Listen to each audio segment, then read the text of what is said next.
être présent puisse les consulter. Donc, c'est comme vous voulez, soit vous coupez votre caméra, soit vous la laissez, mais en tout cas, elle est enregistrée. Juste une dernière petite précision sur Teams.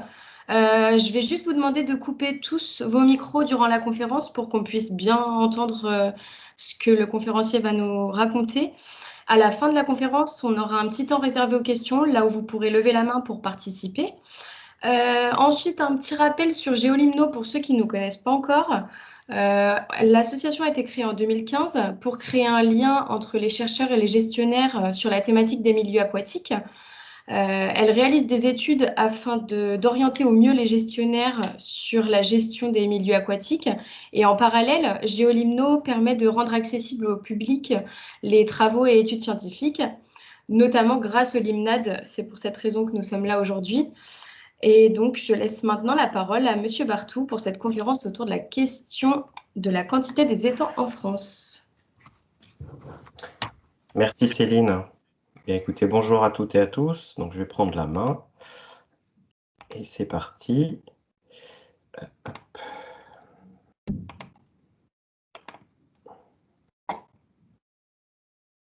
Est-ce que tout le monde voit bien la présentation? C'est bon pour toi Céline en tous les cas? Oui. Oui. Bien, donc, merci à toutes et à tous d'être présents. Alors aujourd'hui, je fais la présentation de la troisième LIMNAD comme Céline l'a indiqué, autour d'une question qui est volontairement polémique, mais j'ai décidé de la proposer sous forme de question parce que c'est une référence que je rencontre souvent sous forme d'affirmation. C'est-à-dire qu'il y aurait trop d'étangs en France. Alors justement, on va se poser cette question aujourd'hui. Alors je précise que la présentation est un petit peu longue. Je pense que je vais être autour d'une petite heure. Alors pour celles et ceux qui ne me connaissent pas, donc je suis enseignant-chercheur à l'Université d'Orléans, au même titre que Lotte Touchard qui avait fait la précédente LIMNAD. Et c'était Quentin Schoeffel, Francesco Donati et Simon Caillé qui avaient fait la première lors de la journée mondiale des zones humides, qui sont ou ont été mes doctorants avec Laurent Touchard. Pour un petit détail, en fait, je suis le directeur de l'antenne de Châteauroux, mais ça c'est un détail, mais en fait sur Châteauroux, et là Céline est concernée, nous avons une formation qui s'appelle la LP Gestion de l'eau et développement de ces territoires, qui existe depuis 3 ans. Et en fait, l'idée, c'est un peu l'idée de Géolimno, c'est-à-dire mettre, alors là, dans le cadre d'une formation, tous les acteurs de l'eau ensemble, sans essayer de prendre parti, tout le monde à voix au chapitre, pour essayer justement de mieux comprendre le milieu et ensuite essayer de mieux le gérer. Donc des personnes qui éventuellement sur des éléments où l'appréciation n'est pas la même participent à cette formation. Et enfin, j'ai rajouté en fait la revue, puisque la revue, en fait, c'est une revue internationale qui a été reprise dernièrement par le laboratoire CEDET à Orléans. Et il se trouve que sur les 2 prochains numéros, c'est absolument pas volontaire, mais ça pourra peut-être intéresser certains d'entre vous, puisque les thématiques des lacs et étangs sont concernées. Le numéro 45, ça sera la conférence organisée à Orléans le mois prochain, en distanciel.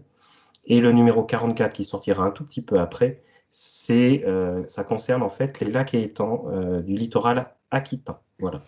Piloté par l'agence de l'eau Adour-Garonne avec les collègues de l'IRSTEA de Bordeaux. Voilà, alors sur le plan de la présentation, il y a 5 parties, alors qui ne sont pas du tout de la même taille. Il m'a semblé important de revenir sur les 2 premiers points, c'est-à-dire se poser la question de ce qu'était un étang.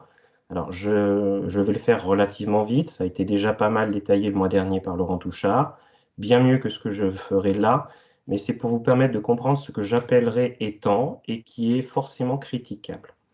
Ensuite, on se posera la question du trop, et s'il y a un trop, ça veut dire qu'il y a une norme, et donc on se posera la question de savoir s'il y a une norme, si on peut quantifier le trop ou le beaucoup. Derrière, puisque vous connaissez en fait déjà la réponse, il n'y a pas de norme, donc la question c'est de savoir comment on inventorie. Donc je ferai un rapide parcours de ce qui est existant aujourd'hui à l'échelle mondiale jusqu'à la France, et les 2 dernières parties aborderont vraiment le trop peut être qualifié par rapport à quoi, ou à qui et à quand. Donc la partie 4, ce sont des travaux que j'ai menés depuis un certain temps, qui ont été publiés dans la première partie des années 2010. puis un petit peu amélioré ces dernières années. Par contre, je précise que pour le point 5, c'est ce que j'indiquais tout à l'heure à certains d'entre vous qui étaient déjà en ligne, j'ai fini les données ce jeudi matin et donc la dizaine de cartes qui sont présentes dans cette partie 5 sont totalement inédites. Alors, qu'entend-on par étang? Alors, pour faire très rapidement, je rappelle que dans les textes réglementaires, l'étang n'apparaît pas, même s'il est utilisé par les responsables, il n'apparaît pas réglementairement. Et effectivement, on le retrouve plutôt sous les vocables de plan d'eau, lac ou cours d'eau. Alors, en fait, il ne correspond à aucun des trois. Alors, j'ai de plus en plus de mal avec le terme plan d'eau, qui renvoie uniquement à une dimension horizontale, sachant que l'on sait que la principale dimension d'un plan d'eau, c'est la dimension verticale, enfin, c'est le volume, tout simplement. Lac, parce que ça n'en est pas tout à fait un, quand même, le fonctionnement est quand même très différent, et ça, Laurent Touchard l'avait bien expliqué. Et cours d'eau, parce que, certes, un certain nombre d'étangs sont construits sur des cours d'eau ou en déviation de cours d'eau, mais ils ne fonctionnent pas comme des cours d'eau. Donc, en fait, ce n'est aucun des trois, et pourtant, selon les textes et selon les personnes, il est classifié dans ces trois-là. Alors, quand on fait une petite recherche étymologique, en fait, il y a deux sources en France du terme étang. Le premier qui renvoie au terme stagnum, qui veut dire eau stagnante. Alors, moi, je préfère le terme d'eau dormante, puisque l'étang est agité de mouvement, donc ce n'est pas totalement stagnant. Et puis, quelque chose qui est coutumier, qui est très français, c'est estanchier ou estanché, pour vidable, vidangeable. Ça ne veut pas dire forcément vidangeable, hein, c'est vidable, vidangeable ayant surtout une connotation piscicole. Et en fait, en France, dès le XVIe siècle, ce n'est par exemple pas le cas dans certains pays comme en Allemagne. L'étang est défini par sa chaussée. Et ça, en fait, les premières références que l'on connaît actuellement, ça remonte à l'ouvrage d'Estienne et Liébaud 1583. Et depuis, l'étang est défini par la chaussée. De fait, quand un plan d'eau est naturel, on le renvoie davantage vers un lac, quelle que soit sa dimension. Alors après, en limnologie, donc la science des lacs, on va dire, même si je suis simpliste, l'étang, on a vu, est à un niveau intermédiaire, plus petit dans toutes ses dimensions qu'un lac, plus grand dans toutes ses dimensions qu'une mare, mais c'est bien plus complexe que cela. Dans mes premiers travaux, alors je pense qu'il y a quelqu'un qui a laissé encore son micro allumé. Dans mes travaux, en fait, j'ai commencé en 1999 à travailler sur les plans d'eau, et particulièrement les étangs. Et c'est vraiment la dimension verticale qui était centrale dans cette démarche. La grosse difficulté de cette dimension verticale, c'est qu'on a besoin d'avoir une bathymétrie des plans d'eau, ce qu'on n'a quasiment pas, ce n'est pas spécifique à la France.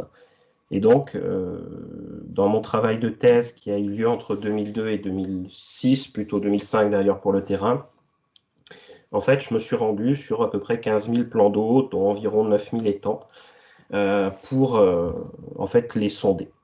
Et sonder au niveau de la digue, alors quand il y avait vraiment accessibilité avec une perche graduée, sinon en fait avec un système qui permet de mesurer la hauteur de la digue pour avoir une profondeur approximative sans sédiment du plan d'eau et donc pouvoir ensuite le qualifier, le quantifier. Alors évidemment ça a été possible avec un très gros travail de terrain, c'est pas possible sur un territoire aussi grand que la France et encore moins au niveau du monde, mais toujours est-il que c'est cet aspect profondeur qui est central dans le fonctionnement de l'étang.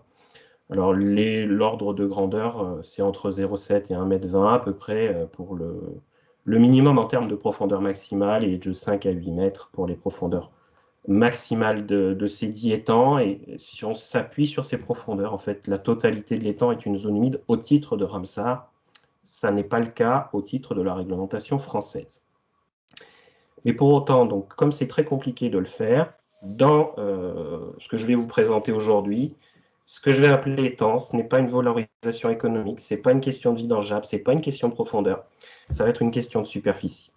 Donc tout ce qui va être présenté, notamment pour les données de 2018, ça sera entre 1000 m² et 100 hectares. La deuxième question qu'on doit se poser, donc, c'est comment normer une quantité ou une proportion d'étang. Bon, ce que je vous disais, c'est que ça n'existe pas à l'échelle mondiale. Je n'ai absolument aucune connaissance d'une norme sur la quantité de plans d'eau. Par contre, on a énormément de travaux sur des questions de dimension, et là, des césures ont été faites, et par les chercheurs à l'échelle mondiale, et par les autorités administratives, notamment pour les questions de masse d'eau, plan d'eau, avec les fameux 50 hectares. Mais toujours est-il que la majeure partie des étangs et la totalité des mares passent complètement outre en fait, de ces classifications, parce qu'ils ont des superficies peu importantes à l'échelle internationale, donc ils sont jugés peu intéressants sur cet aspect-là. Pour autant, en termes de gestion, c'est l'aspect répétitif qui est central, et alors c'est ce que l'administration pourrait appeler l'impact cumulé. Je ne vais pas parler de l'impact cumulé aujourd'hui, mais évidemment, ça fait partie de cette réflexion de la quantité. Cet impact cumulé concerne notamment les linéaires de cours d'eau qui ont été colonisés par des étangs, pour certains depuis des siècles et des siècles, voire pour certains d'entre eux même un millénaire. Alors, pour autant, si les étangs sont peu étudiés, hormis, on va dire, depuis 20 à 30 ans, où certaines personnes dans différentes disciplines se sont vraiment posé des questions sur des étangs, avec des disciplines variées. Il y a la géochimie, il y a la biologie, l'anthropologie, donc la géographie dont je fais partie, des historiens, des juristes. C'est ça qui est intéressant, cette pluralité. Pour autant, auparavant, on va dire jusqu'au milieu du 19e siècle, les lacs et les mares, je vais dire, on s'en moquait royalement. En fait, ce qui était central, c'était l'étang. Pour le bien ou le moins bien, un petit peu ça ressemble un peu à des polémiques que l'on a aujourd'hui. Alors pourquoi l'étang était central? Tout simplement parce qu'il y avait une valorisation économique attendue derrière. Alors, sans être exhaustif, je vous ai mis la pisciculture, l'agriculture, les activités synégétiques ou la force motrice, les mêmes activités n'ayant pas la même importance selon les lieux. La nature de leurs propriétaires, donc ça a souvent été réduit aux moines. En fait, dans la réalité, c'est plutôt moines et seigneurs dans un premier temps, donc on va dire les ordres privilégiés de l'Ancien Régime. Mais on oublie souvent qu'en fait, dès le XVe et XVIe siècle, beaucoup de bourgeoisie urbaine avaient acquis des étangs justement parce que, à cause des jours de jeûne qui étaient présents dans l'année, au XVIIe siècle, c'était un jour sur deux quand même, il y avait un intérêt financier à promouvoir le poisson d'étang. Le troisième point, c'est la question des impôts, et c'est ce qui sera visé notamment à la Révolution française, et notamment par un des outils que je vais utiliser par la suite, qui est le cadastre napoléonien. Par ce cadastre napoléonien, Napoléon Bonaparte voulait imposer équitablement, enfin voulait imposer surtout, et ça a permis en fait la représentation d'un certain nombre, voire la quasi-totalité des plans d'eau de l'époque, et c'est en cela que je vais m'appuyer sur ce document. Et enfin, il y a aussi des manières de s'intéresser aux étangs pour des questions pas politiques, mais plutôt idéologiques, et notamment une qui a concerné le XVIIIe siècle et le début du XIXe siècle, qui est l'hygiénisme, et qui concernait notamment les étangs peu profonds, qui étaient accusés en fait de rendre malades toutes les populations aux alentours. Alors, ce n'était pas totalement faux, mais pas totalement vrai, c'est-à-dire que c'était réducteur, mais cette idéologie accompagnée d'une question agraire qui était la fin de l'évolage des étangs et simplement leur mise en assec, c'est-à-dire portée par l'abbé Rosier, ont conduit en fait à la fin, enfin pas à la fin, à partir de 1791, surtout en 1793-1795, à beaucoup de destruction d'étangs, et un certain nombre n'ont jamais été ensuite remis en eau. Alors le troisième point, c'est une question d'inventaire. Alors le document va se lire de droite à gauche. Alors, bien évidemment, des inventaires locaux, il en existe depuis très longtemps, et notamment des inventaires soit de seigneurs. Il y a une très belle thèse en histoire qui a été faite sur le duché de Bourgogne, qui permet de comprendre comment les étangs étaient gérés et dénombrés. Et puis, vous avez des inventaires locaux, plutôt au niveau d'une abbaye etc.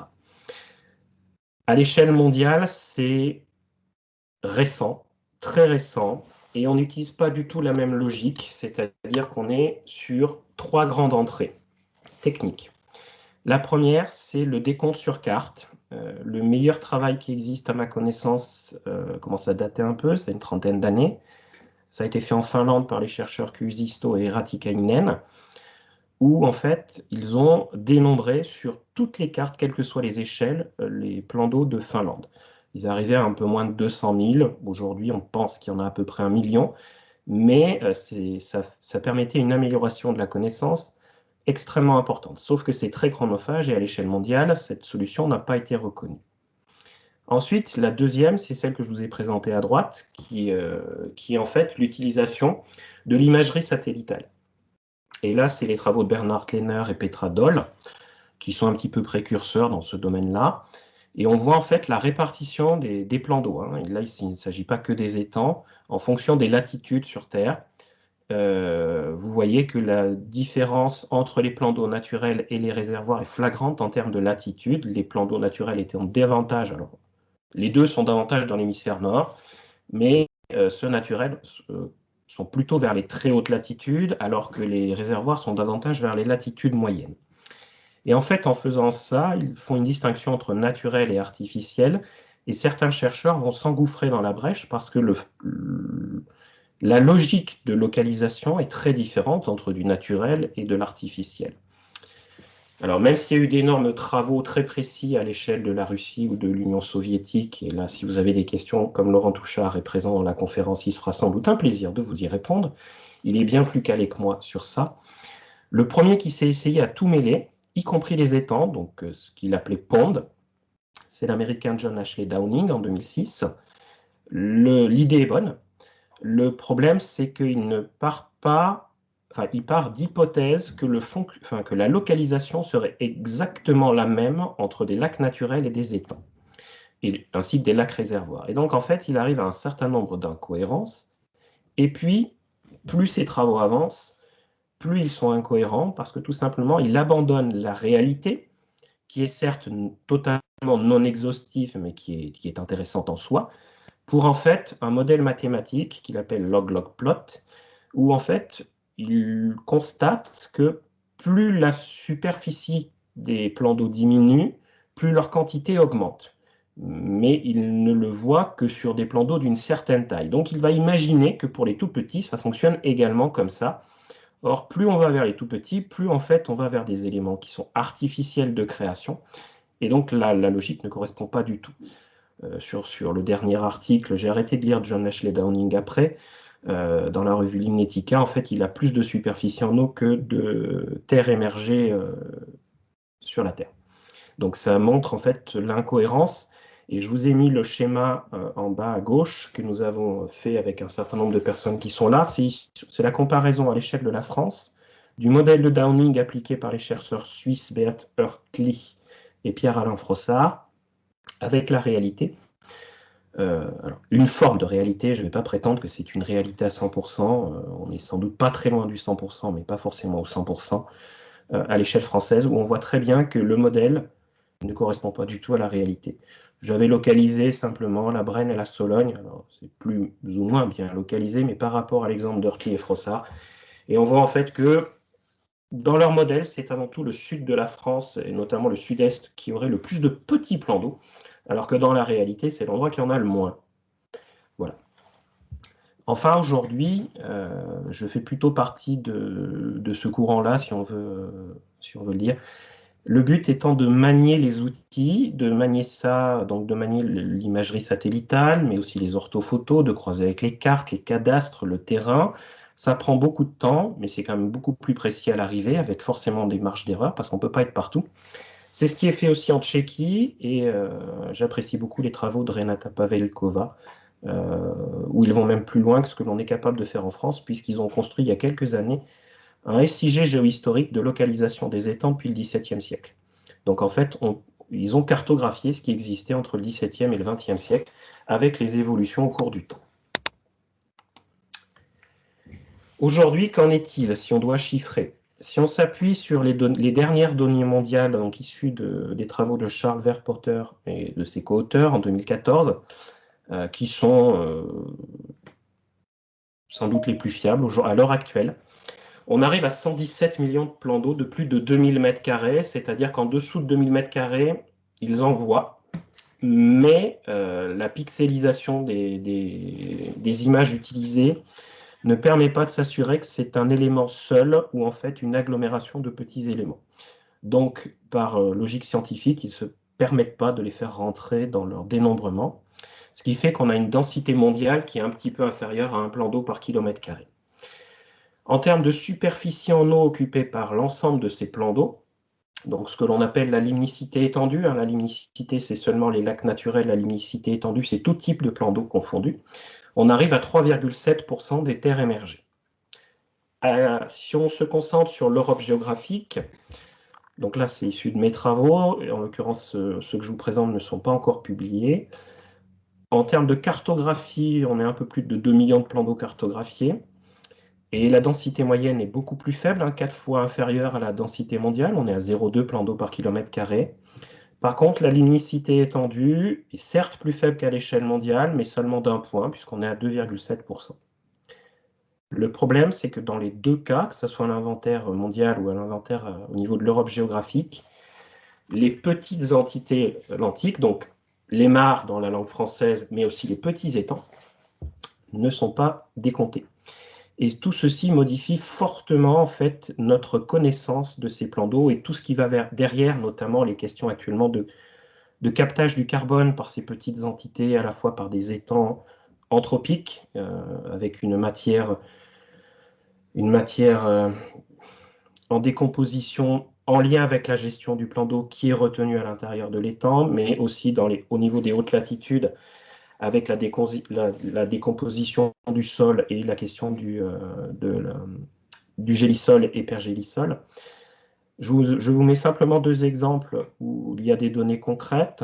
Donc pour la France, si on utilise la même méthode à l'échelle de l'Europe géographique, donc les 2 millions que je vous ai présentés juste avant, en France, on a un peu plus de 240 000 plans d'eau. Dans ce que je vais vous montrer derrière, l'inventaire que je présente est à 655 000. Donc en fait, déjà, on multiplie quasiment par 2. Un peu plus même.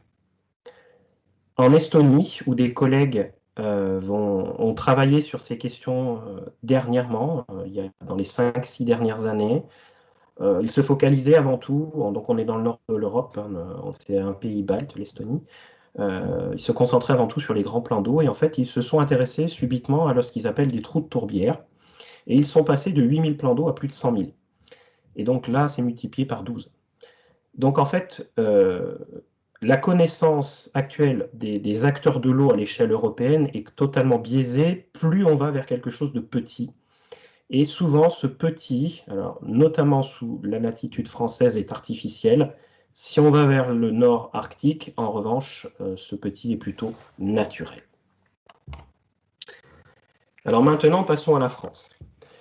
Alors, là encore quelques chiffres. Officiellement, il existe 476 masses d'eau plan d'eau en France. Donc dans les faits, voici le dernier inventaire qui date de 2018. Donc sur la cartographie que vous avez un peu plus de 650 000 plans d'eau. Je précise que ce ne sont pas des pixels, mais bien les contours de chaque plan d'eau. Vous pouvez juste le voir sur les gros, notamment sur le lac Léman. Mais en fait, voilà, ce sont les contours de chaque plan d'eau. Et dans cet ensemble, il y a 616 220 plans d'eau de plus de 100 mètres carrés. C'est une limite que nous nous sommes fixés avec les collègues estoniens de fiabilité. En fait, on a une trop grosse marge d'erreur d'inventaire en dessous de 100 mètres carrés. La superficie totale est d'un peu plus de 5000 km² en France, tout confondu. Et si on compare avec les chiffres précédents, ça fait une densité qui est autour de 1,2 plans d'eau par kilomètre carré, c'est-à-dire supérieure à la moyenne mondiale, avec toutes les limites que j'ai données dans les méthodologies d'inventaire. Par contre, la superficie en eau est 4 fois inférieure. Voilà. Et à l'intérieur de cet ensemble, sur les trois types, si on le décompose en mare, étang, lac, le plan d'eau typique français est en fait l'étang, puisque en nombre, certes, les mares sont plus nombreuses, elles font environ 55% du total, et les étangs 44%, les lacs faisant moins de 0,05%, donc la France n'est pas un pays lacustre. Mais même en superficie, en fait, la superficie totale des étangs excède la superficie totale des lacs en France. Et donc, s'il y a un étang représentatif de la France en général, et pas régionalement, c'est l'étang. Alors du coup, les cartographies varient aussi en fonction de ce que l'on choisit. Là encore, je vais le faire de droite à gauche, c'est-à-dire que si on prend les grands étangs, ceux qui sont entre 1 hectare et 100 hectares, et je suis d'accord, il y a certains étangs qui sont gérés comme des étangs qui font plus de 100 hectares. Il y en a peu, mais il en existe. Sauf que dans la classification ici, ils sont mis dans des lacs. On voit apparaître de très fortes concentrations qui sont très bien connues à l'échelle nationale et internationale, comme les Dombes, la Brenne ou la Sologne. En revanche, si on rajoute les plus petits, on voit apparaître d'autres régions qui ont des logiques de localisation qui peuvent être en lien avec la roche en place, en lien avec la culture, en lien avec l'agriculture et la valorisation des sols, mais aussi avec une valorisation économique plus locale. Donc je vous ai mis les 3 très grosses concentrations qui ne sont pas des concentrations de très grands étangs, le Bocage et le Marais vendéen, qu'on pourrait étendre vers le nord, vers une partie de la Bretagne et des Pays de la Loire. Je précise qu'en termes de région, en France, la région qui possède le plus d'étangs est de loin la région Pays de la Loire. Ensuite, vous avez le Limousin et le Bourbonnais. Alors évidemment, je ne suis pas exhaustif là-dedans. On voit notamment un certain nombre de formes très particulières qui apparaissent ici, où vous avez des ruptures qui sont liées en fait à la présence d'une cuesta avec un revers, puis une dépression orthoclinale. C'est typique de ce que l'on retrouve notamment en Lorraine, avec l'Argonne, la Veuvre, le pays des étangs. On retrouve un certain nombre de vallées alluviales avec des extractions dans la vallée qui ont ensuite, par la hausse du niveau de la nappe, été mis en eau. Donc on voit notamment la vallée de la Seine ici, le meilleur cas d'étude étant la vallée de la Somme avec les ortillonnages d'Amiens. Et puis on voit des césures très marquées, comme ici au sud de la Vendée, où en fait la différence en termes de localisation d'étangs dépend étroitement du changement entre massif armoricain au nord et marais poitevin au sud. Et on retrouve cette même logique en Limousin, où en fait on a le Limousin métamorphique en étant simpliste, les épandages sidérolithiques qui font se poursuivre un tout petit peu ce Limousin géographique sur le bassin aquitain. Et dès qu'on arrive sur la roche du Jurassique, tout d'un coup, il n'y a plus rien. Enfin, les dernières concentrations plus récentes que l'on retrouve dans le sud-ouest, ce sont nos fameuses retenues collinaires que l'on retrouve notamment dans le Gers et dans le Lot-et-Garonne. Alors, toujours sur quelques chiffres, je vous ai mis en fait les départements aux plus fortes densités d'étangs à gauche. Et alors, les stagnuicités, c'est la part en eau des étangs dans le territoire. Je précise que la moyenne française pour la stagnicité est de 0,5%. Et pour que vous y voyez plus clair, j'ai fait apparaître en couleur. En fait, vous avez 12 départements qui sont à la fois dans les plus fortes densités et à la fois dans les plus fortes superficies en eau. On peut remarquer que la plupart de ces départements se situent quand même dans le grand ouest de la France, avec quelques cas qui sortent de cette logique, notamment le territoire de Belfort et la Somme, mais c'est avant tout le centre-ouest qui est concerné, avec 2 régions, les Pays de la Loire et la région Centre-Val de Loire. Derrière, on retrouve l'ancienne région Limousin, pas la Nouvelle-Aquitaine dans sa globalité. Et quand on regarde tous les départements qui ne sont pas en rouge, là on voit une vraie distinction entre les départements concernés par les densités, donc la répétition du fait étang, et ceux concernés par les superficies en eau. Pour les densités, donc ce que vous avez là, donc ça concerne la Mayenne, les Deux-Sèvres, la Sarthe, la Dordogne, l'Indre-et-Loire, le Nord, le Cher et le Lot-et-Garonne, c'est avant tout l'ouest de la France. Cet ouest de la France avec des petites entités limniques. En revanche, quand on regarde sur les questions de superficie, ça va être avant tout un fait oriental, avec l'Ain, la Moselle, la Seine-et-Marne, le Cantal, et puis la bordure méditerranéenne avec 2 départements comme les Bouches-du-Rhône ou le Gard. Donc en fait, on n'a pas une unité en termes d'étang, mais vraiment des logiques régionales très marquées. Tout ceci, je l'ai simplifié dans ces 2 cartes. Alors, ça sera l'objet de ma présentation le mois prochain lors du colloque en ligne.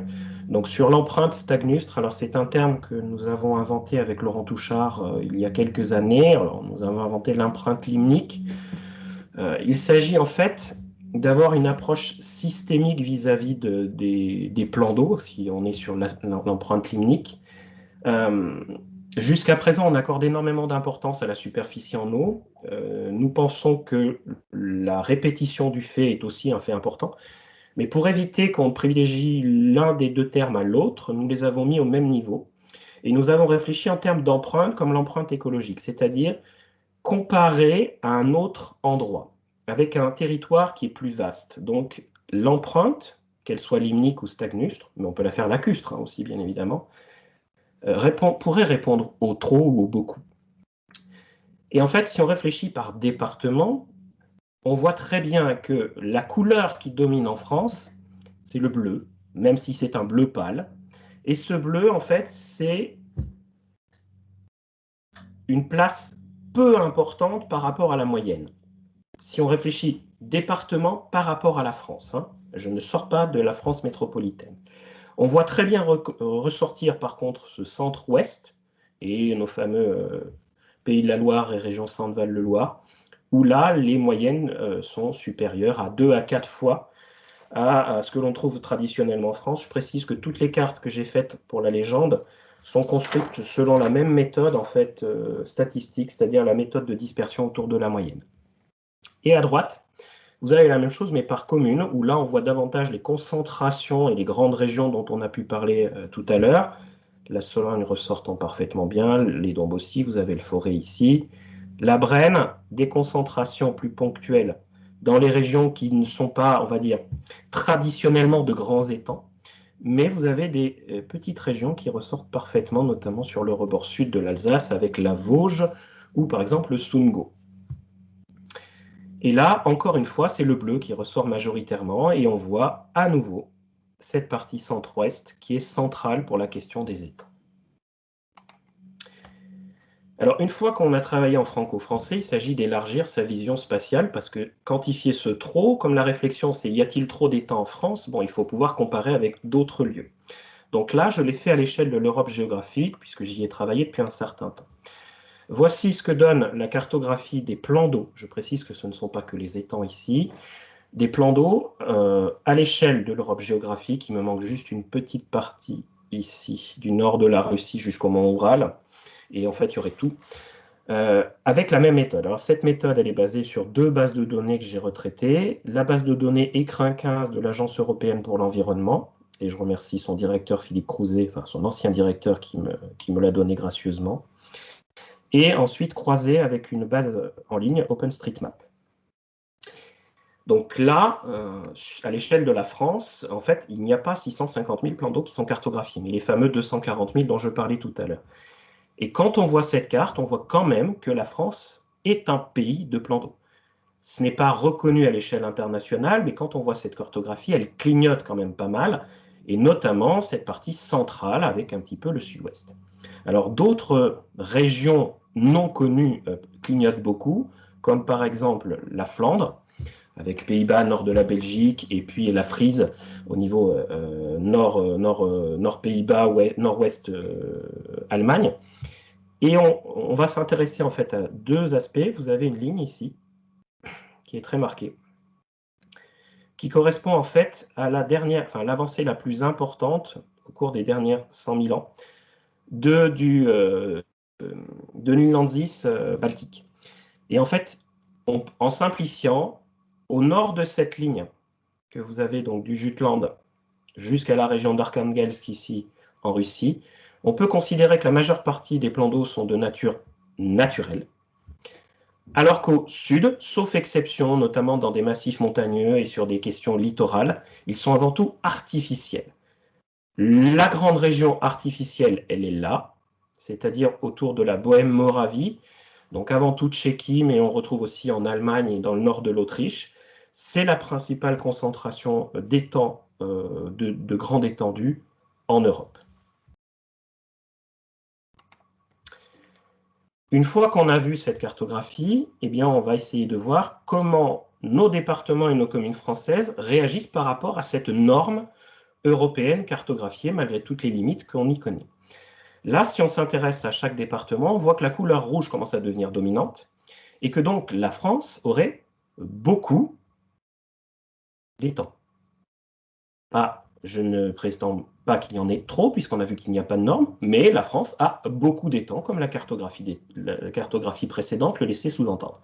Le centre-ouest est encore plus renforcé, mais on voit que c'est avant tout une zone qui ici va, en étant simpliste, de Lyon à Toulouse, qui est concernée, avec des petits bémols, notamment en Normandie et en Bretagne Nord, où en fait c'est plutôt la Mare qui est dominante, mais ça exclut toute la frange sud-est.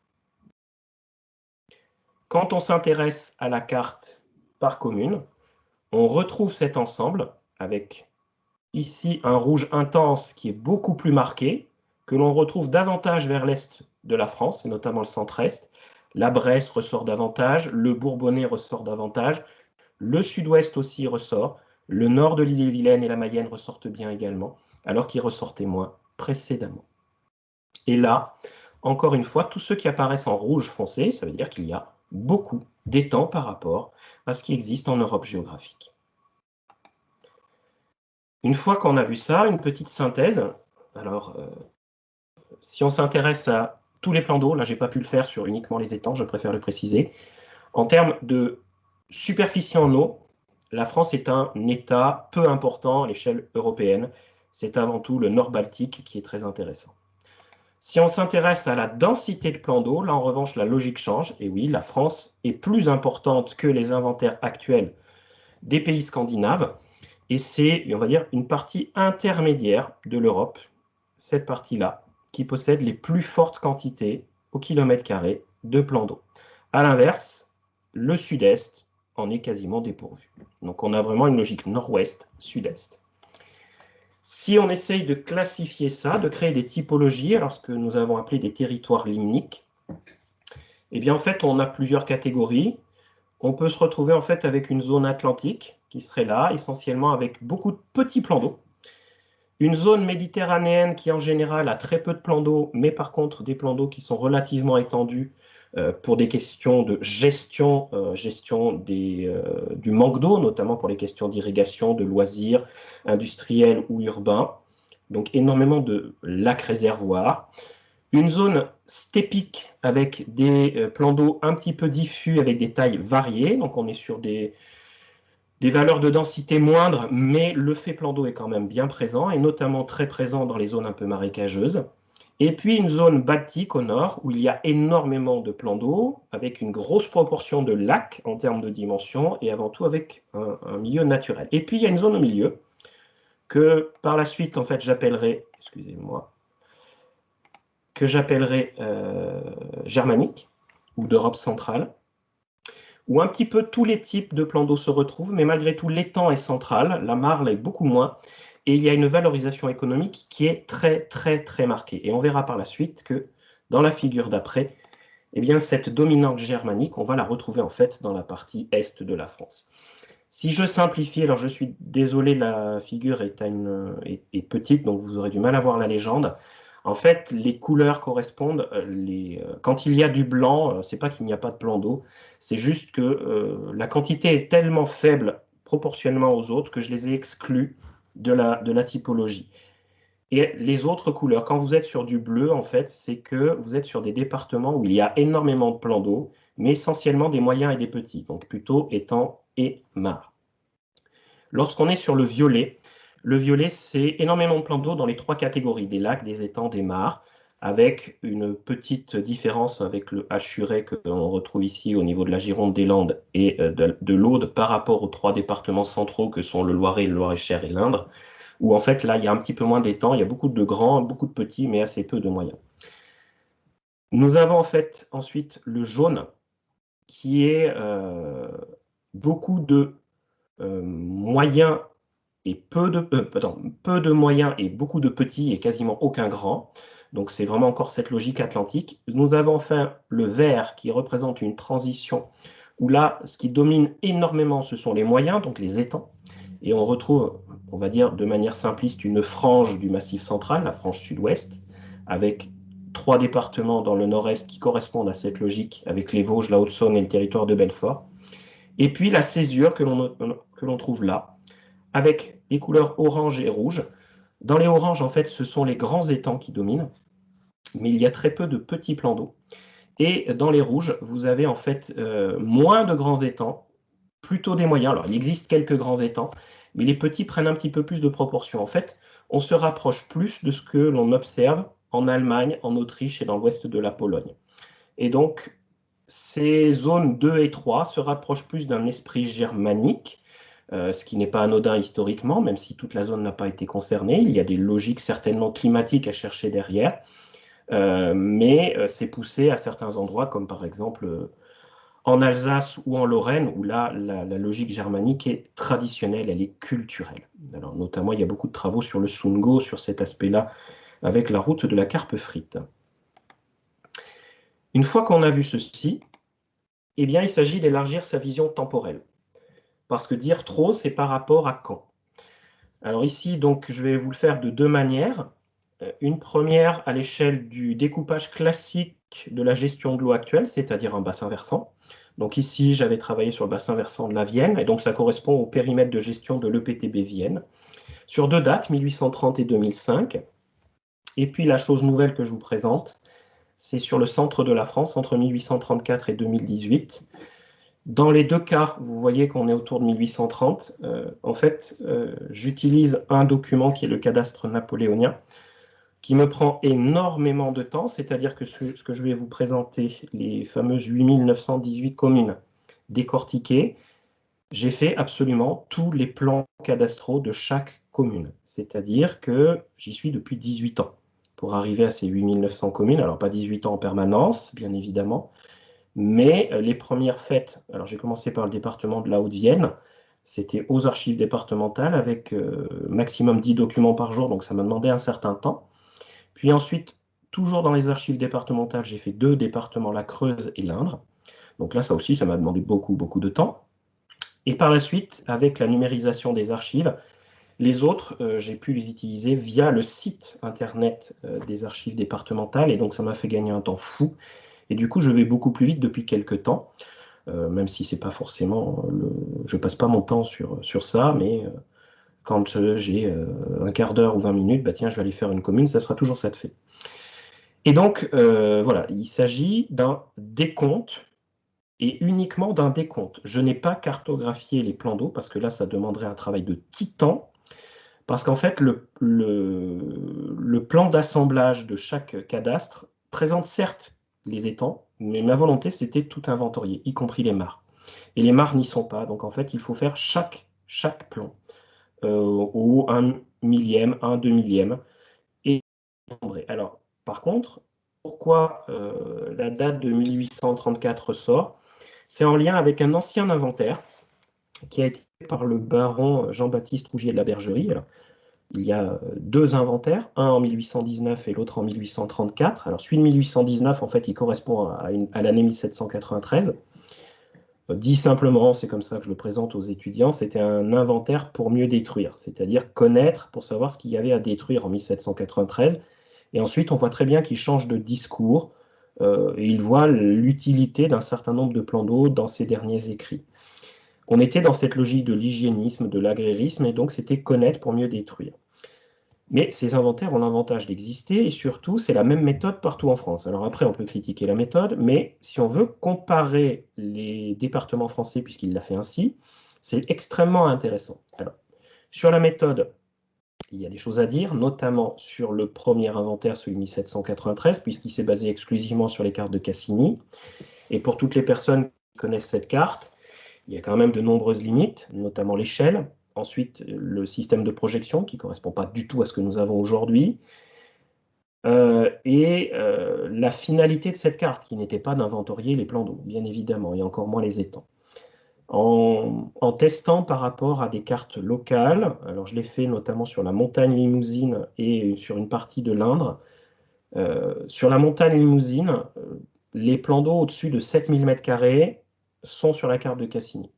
En dessous, ils peuvent y être, mais ils n'y sont pas forcément. En revanche, alors ça s'explique notamment par le relief, hein, tout simplement, où quand on est positionné à un endroit, on ne voit pas ce qui se cache dans la vallée derrière, si on n'y va pas, ce qui était le cas, puisque les Cassini se positionnaient sur un point haut et ensuite ils tenaient compte de ce que les villageois pouvaient leur dire et de ce qu'ils voyaient. Par contre, sur un milieu davantage plan, la fiabilité descend environ à 4000 m². Voilà. Mais il en manque beaucoup. Et malgré tout, c'est un outil de comparaison. Il a l'avantage d'avoir les superficies en eau et les nombres. Alors les nombres sont très peu importants, par contre les superficies en eau sont intéressantes parce que comme ce sont les plus gros qui sont inventoriés, les petits ne font que changer à la marge la superficie totale. En 1834, Rougier de la Bergerie continue à s'appuyer sur les cartes de Cassini, mais il complète aussi par le cadastre napoléonien. Et donc, du coup, ça devient un petit peu plus fin, mais la limite, c'est qu'il ne dénombre plus, il ne prend que les superficies. Donc, je m'étais fixé un défi, il a donné les superficies par département, et avec le cadastre napoléonien à décortiquer, j'aurai les nombres. Et donc, par mes travaux, il y aura les nombres, et par Rougier de la Bergerie, il y aura les superficies.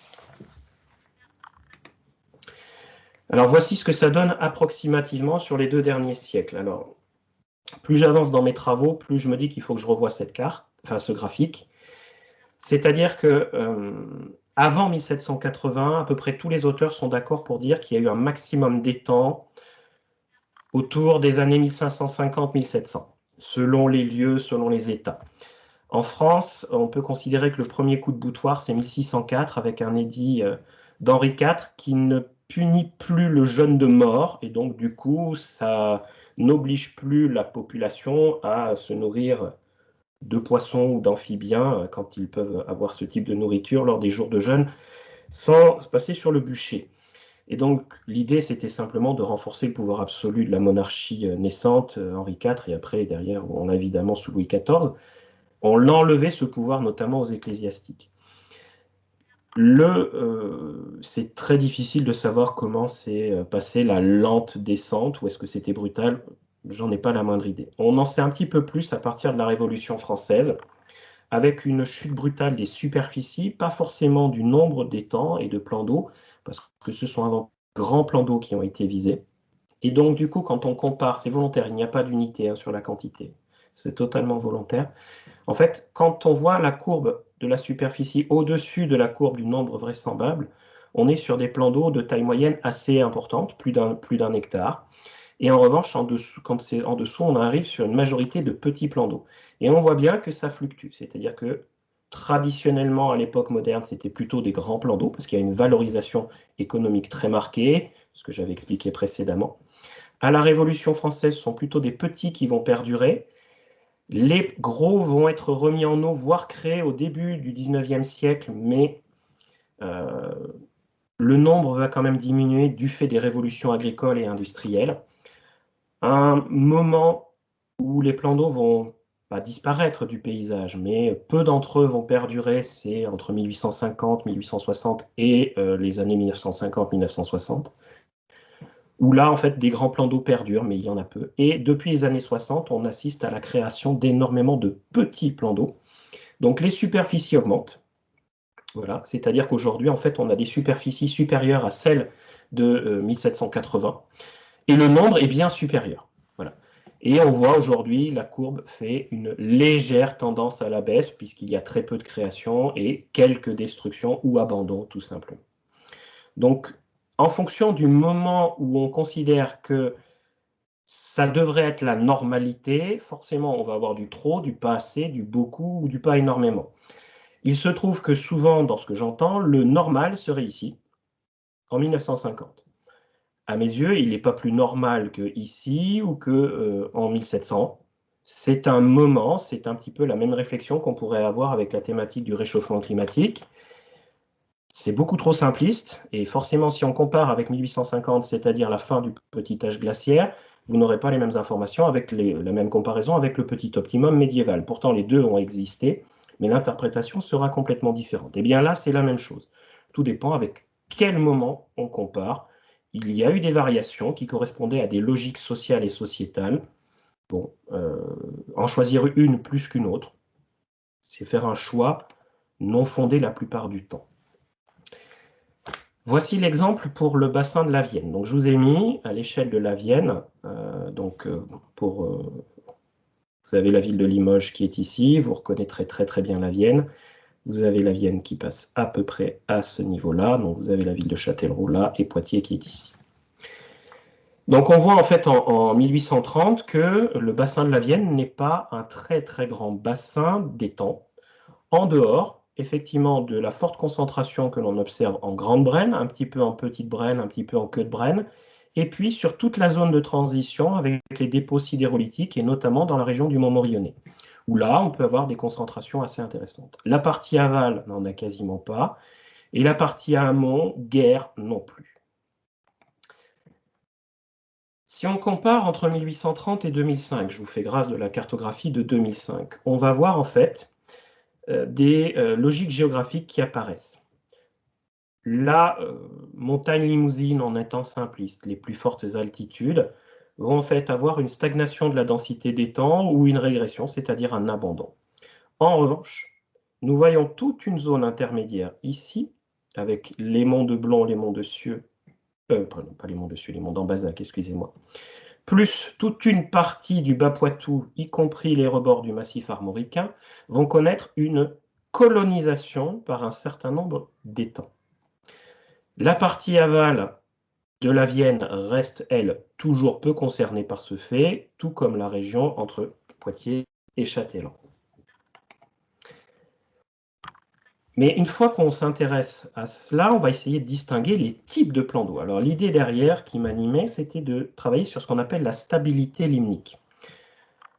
Il y a un problème de qualité d'eau dans les cours d'eau aujourd'hui, et derrière ce constat, on essaye de trouver des coupables, et le plan d'eau, et notamment l'étang, fait partie des coupables potentiels. Donc l'idée de départ, c'était de voir si, sur un plan écosystémique, plus il y a stabilité, moins il y a perturbation. Donc il s'agissait de voir, à l'intérieur du territoire du bassin de la Vienne, quelles étaient les parties qui avaient été les plus modifiées en termes de type de plan d'eau et en termes de quantité. Alors j'ai aussi fait le nombre de destructions, le nombre de créations. Normalement, ce sont ces zones-là qui devraient le plus perturber la qualité de l'eau. Et là, on voit une distorsion terrible dans l'intérieur du bassin de la Vienne. C'est-à-dire qu'en fait, grosso modo, le Limousin que l'on a ici est celui qui a eu le plus gros changement. Donc, théoriquement, si on suit cette logique, la plus grosse perturbation de la qualité de l'eau. À l'inverse, le Poitou, en étant simpliste, a connu peu de mutations, et donc la qualité de l'eau devrait être la meilleure. Si je simplifie, on se retrouve en fait avec 4 fonctionnements à l'intérieur du bassin de la Vienne. On a le Limousin, où en fait il y a souvent une double instabilité, c'est-à-dire et en termes de densité et en termes de type de plan d'eau majoritaire. Donc la région qui devrait le plus altérer la qualité de l'eau. Une région intermédiaire ici de très forte stabilité, donc potentiellement celle. Alors quand il y avait beaucoup d'étangs, il y en a toujours beaucoup. Quand il y avait peu de mares, il y en a toujours peu. Celle qui devrait peu modifier la qualité de l'eau. Et puis 2 zones intermédiaires, la basse vallée de la Vienne et de la Creuse, avec une vraie différence entre les fonds de vallée qui ont connu quelques mutations et les plateaux qui en ont connu très peu. Et puis la zone intermédiaire entre bassin parisien et limousin. Mais dans les faits, il se trouve que la carte que je voulais vous projeter est beaucoup trop lourde et faisait planter le PowerPoint, donc je l'ai enlevée. Dans les faits, en fait, en termes de qualité de l'eau, c'est exactement l'inverse de ce que je viens de vous dire. C'est-à-dire que la meilleure qualité de l'eau, elle est grosso modo ici. L'endroit où il y a eu le plus de perturbations et où donc écosystémiquement, le plan d'eau aurait eu plus d'impact, et elle est la plus faible sur la zone qui a le moins bougé. Alors ça ne veut pas dire que le plan d'eau n'a pas d'impact sur la qualité de l'eau, mais en tout état de cause, c'est réducteur de ne penser qu'il n'y a que le plan d'eau. Voilà, je n'irai pas plus loin. La deuxième étude, c'est une étude sur les trajectoires paysagères limniques, donc sur les fameuses 8900 communes. Alors, pour que ça soit clair pour tout le monde, j'ai avant tout travaillé sur le centre de la France, donc voilà le périmètre en rouge qui va vous être proposé derrière.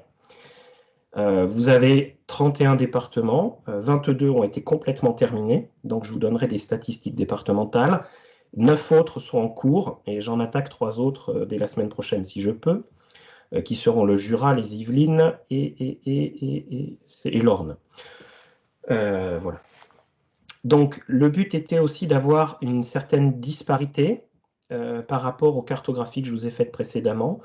Ne pas concentrer les études, par exemple, simplement sur le centre-ouest, parce que le centre-ouest ne serait pas représentatif de la France. Le but, c'est d'élargir le cercle, et à terme, j'espère que d'ici 3-4 ans, j'aurai terminé la France, du moins la France qui dispose d'un cadastre napoléonien.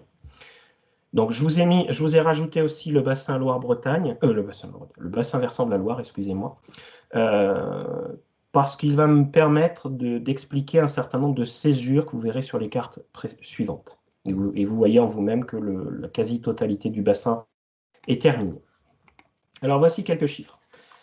À l'échelle des 22 départements, si on prend l'évolution de la densité de plans d'eau, et ensuite on ira sur les étangs, on voit que le département qui a connu la plus forte hausse, ce sont les Deux-Sèvres, et derrière on a la Haute-Vienne, il se détache complètement du reste, et on voit que sur les 22 départements, en fait 6 ont connu des baisses, avec une très très marquée au niveau de l'Essonne, et particulièrement le nord de l'Essonne, où en fait nous nous retrouvons avec en 1834 des communes qui ont plus de 30 plans d'eau par kilomètre carré, et qui aujourd'hui en ont moins de 1. Globalement, on assiste à une hausse du nombre de plans d'eau entre les deux périodes. Voilà. On a deux départements qui sortent du lot, et vers le haut et vers le bas. Qu'est-ce que cela donne en termes de densité à l'heure actuelle? Aujourd'hui, sur les 22 départements, celui qui a la plus grosse densité, ce sont les Deux-Sèvres, mais j'ai rajouté un petit code couleur. En vert, en fait, c'est des départements qui ont tellement augmenté qu'en fait, dans le classement des 22, ils ont pris 10 places et plus entre 1834 et 2018. Quand c'est en bleu, c'est 5 places en plus. Le jaune orangé, il n'est pas présent sur ce tableau, il sera présent sur le suivant. C'est une chute de 5 places et plus, enfin entre 5 et 10. Et quand c'est en rouge, c'est une chute de plus de 10 places. Il se trouve que l'Essonne avait la plus forte densité de plans d'eau sur les 22 et de très loin en 1834. Et aujourd'hui, elle est plutôt dans la deuxième partie du classement. Si on regarde malgré tout les localisations prioritaires des départements qui ont les fortes densités et les faibles densités, on voit avant tout que c'est une logique ouest, nord-ouest, ou centre-ouest, on va dire, pour les 10 premiers départements. Et inversement, les derniers, en dehors de la Charente, qui est un cas particulier, au moins pour les 5 derniers, on est sur la partie est, voire sud-est, Cantal, Haute-Loire, Lozère. Si on s'intéresse maintenant aux seuls étangs de 0,1 à 100 hectares. Pour les étangs, le département qui a connu la plus forte hausse de densité, eh bien, il s'agit de la Haute-Vienne, qui a connu plus d'un étang par kilomètre carré d'augmentation entre les deux périodes. Ensuite, vous avez trois départements qui ont une très forte hausse aussi, le Loiret, les Deux-Sèvres, le Loiret-Cher, et simplement 2 départements qui ont connu une baisse, la Haute-Loire et la Loire. Là encore, c'est le sud-est. Si on y rajoute la Lozère qui est quasiment au même niveau, et en Lozère, il n'y a pas d'étang ou quasiment rien, on est vraiment une distorsion encore entre l'ouest et le sud-est. Quand on regarde en revanche en termes de stabilité des temps, vous aviez très peu de codes couleurs quand on s'intéressait au plan d'eau. Quand on s'intéresse aux étangs, là en fait, des départements qui sont restés à peu près au même niveau, ils sont très peu nombreux. Donc on retrouve notre Haute-Vienne et nos Deux-Sèvres qui ont très fortement augmenté dans la hiérarchie, mais vraiment très très fortement. Inversement, 3 départements qui ont fortement régressé dans la hiérarchie et qui sont au sud-est, Saône-et-Loire, Loire et Rhône. Et on retrouve des départements qui ont un petit peu baissé, qu'on retrouve à l'est, l'Allier, la Corrèze, la Nièvre, alors l'Essonne est un cas particulier à côté de Paris, et le Puy-de-Dôme. Voilà. Donc, encore une fois, on retrouve cette distorsion, je dirais, nord-ouest, sud-est. Plus on va vers le nord-ouest, plus on aura tendance à avoir des plans d'eau, mais plus on va vers le nord-ouest, plus on va avoir de mares, en fait. Et plus on va vers le sud-est, moins on en a, et ils ont même tendance à disparaître. L'un des rares départements qui perd réellement des plans d'eau en quantité, c'est la Loire, et notamment des étangs. Cela nous donne à l'échelle communale cette cartographie. Donc ça, c'est en 2018, c'est l'existant actuel, où on voit des régions que l'on avait remarquées tout à l'heure, la Brenne, la Sologne ainsi que la forêt d'Orléans qui est ici, le rebord du Limousin et notamment le Périgord limousin qui est très marqué là, et on voit les très fortes concentrations qui apparaissent en Deux-Sèvres et qu'on voit se poursuivre dans le sud-ouest du Maine-et-Loire, et qui se poursuivent évidemment aussi en Vendée. On a quelques concentrations marquées ici, alors c'est absolument pas les Dombes, je précise, un petit peu en Bresse, et on voit apparaître le Forêt, le Bourbonnais, Alors, pardon, le Forez, il est là. Et là, c'est la confluence entre l'Allier et la Dore. Ça, c'est pour 2018. Vous voyez très bien aussi apparaître des régions qui en sont pratiquement dépourvues, comme ici la Champagne-Berrichonne, la Beauce et une partie du Bas-Poitou. Si on s'intéresse aux étangs, cette fois-ci, la cartographie ressemble beaucoup, mais il y a quand même quelques détails. On voit très bien que la Sologne ressort, enfin clignote davantage, le Limousin périgourdin ressort aussi. Du coup, le massif armoricain ressort un petit peu moins, il est toujours aussi important, mais en deçà des deux régions dont j'ai parlé précédemment, parce qu'en fait, il y a beaucoup de petits plans d'eau, et donc certaines rentrent dans la catégorie mare, et on ne voit plus apparaître certaines concentrations dans l'est de la France. Ça, c'est pour aujourd'hui. Maintenant, on va passer à la comparaison entre 1834 et 2018. Voici ce que ça donne pour les plans d'eau. Donc, à droite, la carte que je vous ai montrée tout à l'heure en 2018. À gauche, celle issue du travail sur les cadastres napoléoniens, où là, la cartographie change énormément. On avait parlé du Limousin. Il ne se voit quasiment pas. Alors, il n'est pas totalement absent, mais il ne se voit relativement mal. On avait parlé du massif armoricain. Il est très très loin de clignoter comme il clignote aujourd'hui.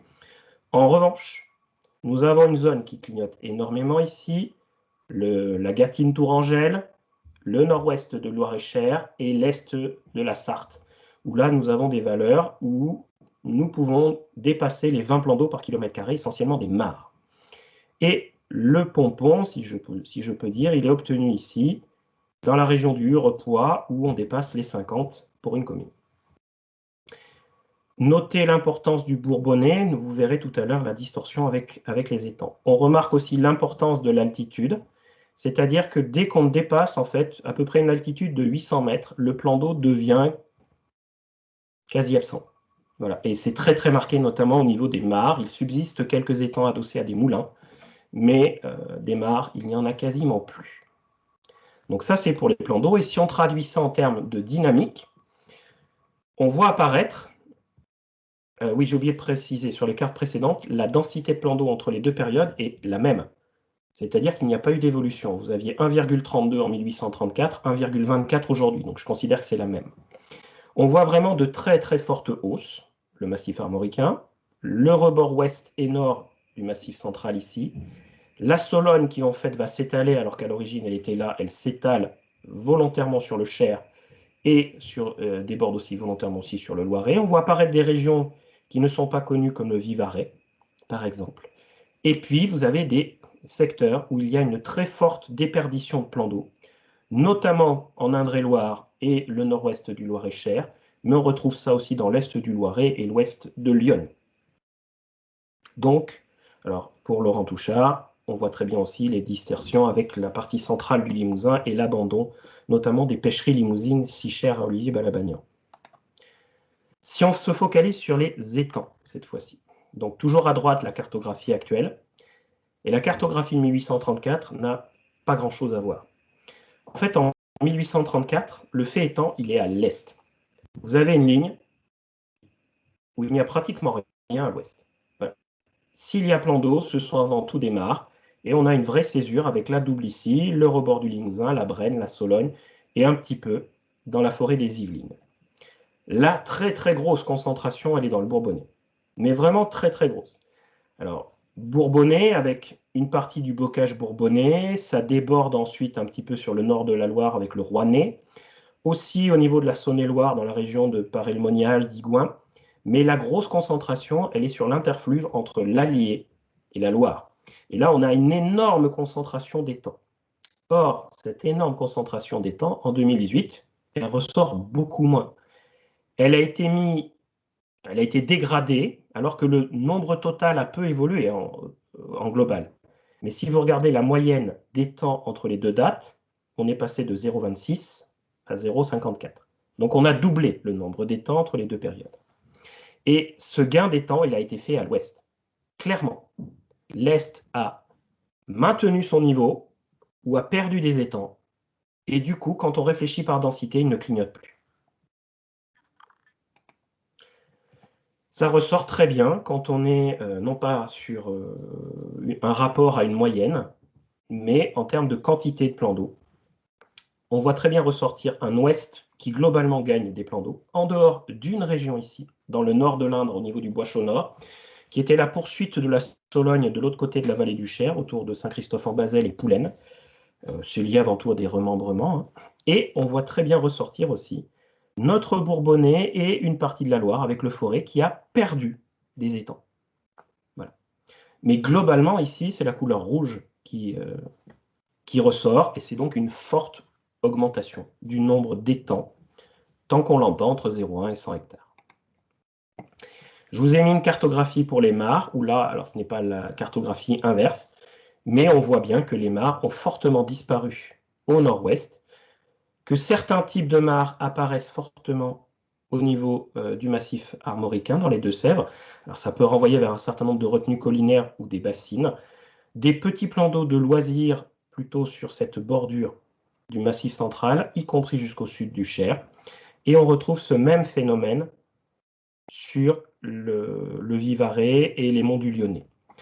Alors, j'ai oublié de parler de mon bassin de la Loire. Excusez-moi, je fais un retour en arrière. Ah, flûte. Si j'appuie sur précédent. Oui, c'était sur cette cartographie. Regardez, je n'ai pas trafiqué les chiffres, la césure faite par la limite de bassin en 1834. Vous avez énormément d'étangs dans la partie Loire et vous n'avez rien dans la partie Rhône-Saône. Strictement rien. La ligne de partage des eaux fait que l'étang est un fait ligérien. Il n'est pas un fait rhodanien. Alors c'est avant tout pour moi lié à la topographie. Topographie beaucoup moins encaissée ici, alors que très encaissée parce que le niveau de la Saône, le niveau de base est beaucoup plus bas que le niveau des affluents de la Loire à cet endroit-là. Mais on ne retrouve pas complètement cette distorsion en 2018. On la devine, mais elle est moins marquée qu'en 1834. Voilà, excusez-moi, je reviens donc à mes cartes. La dernière carte, c'est une carte toujours ciblée sur les étangs. C'est-à-dire que là, c'était par rapport au corpus total de plans d'eau, tout confondu, le type étang à l'intérieur occupait un pourcentage. Eh bien, c'est l'évolution de ce pourcentage entre 1834 et 2018. Alors, j'ai exclu de cette étude les communes, c'est le petit nota bene que vous avez en bas, les communes qui avaient moins de 3 plans d'eau, soit en 1834, soit en 2018, parce que là, un pourcentage tout de suite devenait élevé et ça ne servait à rien. Donc, je les ai enlevés.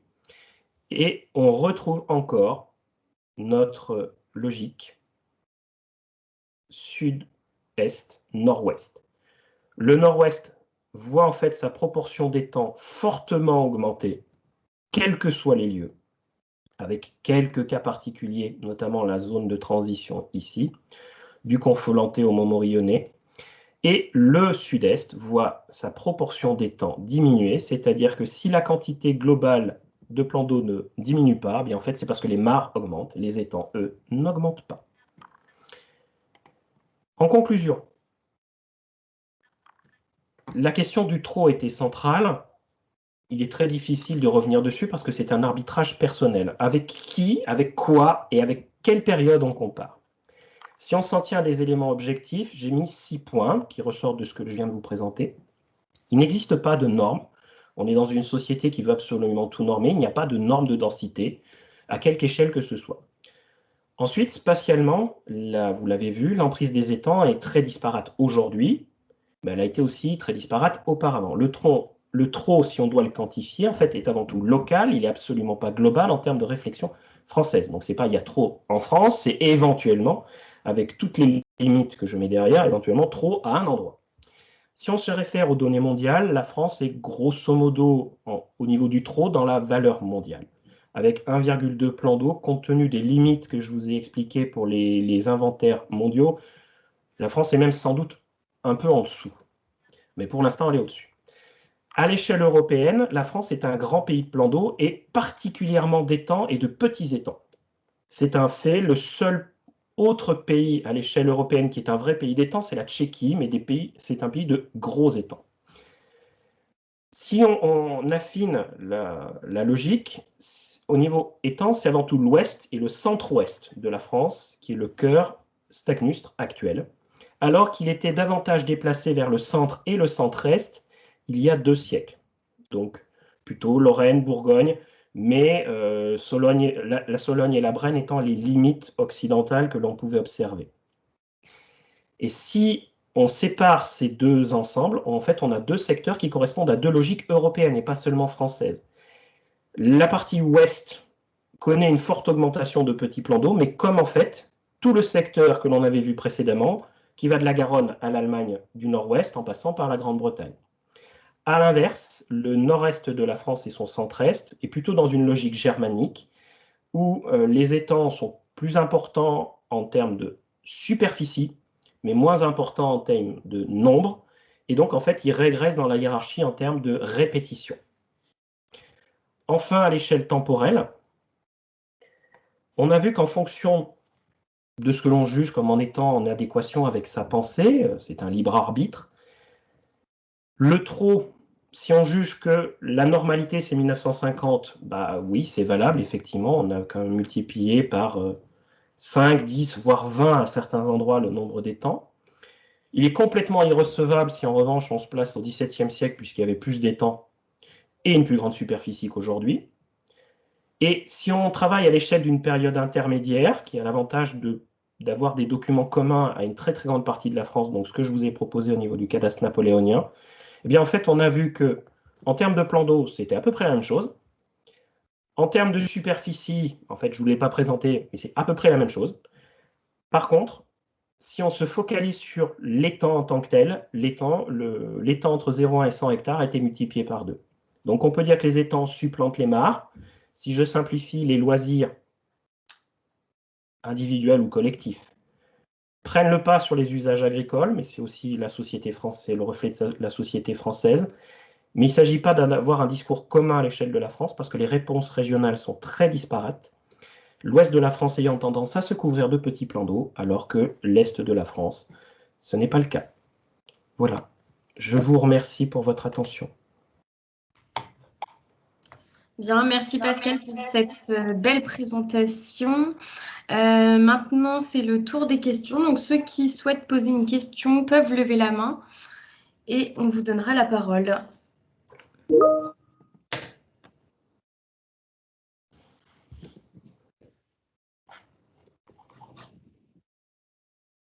Oui, j'ai levé la main, je peux... Oui, allez-y, allez-y. Voilà, merci beaucoup, Monsieur Barthou, pour cet exposé géographico-historique passionnant avec un travail colossal derrière. C'est vraiment remarquable, c'est un plaisir. Je voulais aborder, vous parliez tout à l'heure du côté obsession normative, et je rajouterais éventuellement écologico-émotionnel, parce que je suis très respectueux de l'écologie en tant que science, mais il y a toujours de l'émotion qui se mêle à ça. Et après votre exposé, je voulais aborder le problème de l'artificialisation forcenée. J'entends par là qu'il y a un certain nombre d'étangs, principalement dans les années 70-80, qui ont été créés de façon contre nature, sur des terrains perméables, avec un bâchage de polymère pour étanchéiser. Donc, c'est des petites surfaces, bien sûr. Des étangs qui ont été créés sur des niveaux élevés avec un bassin versant insuffisant. Des étangs qui ont été créés avec un pompage systématique de la nappe phréatique pour maintenir le niveau d'eau. Alors, quel est le regard du géographe sur ces étangs? Parce que moi, je pense que ces étangs-là constituent une faille pour la défense des étangs en général.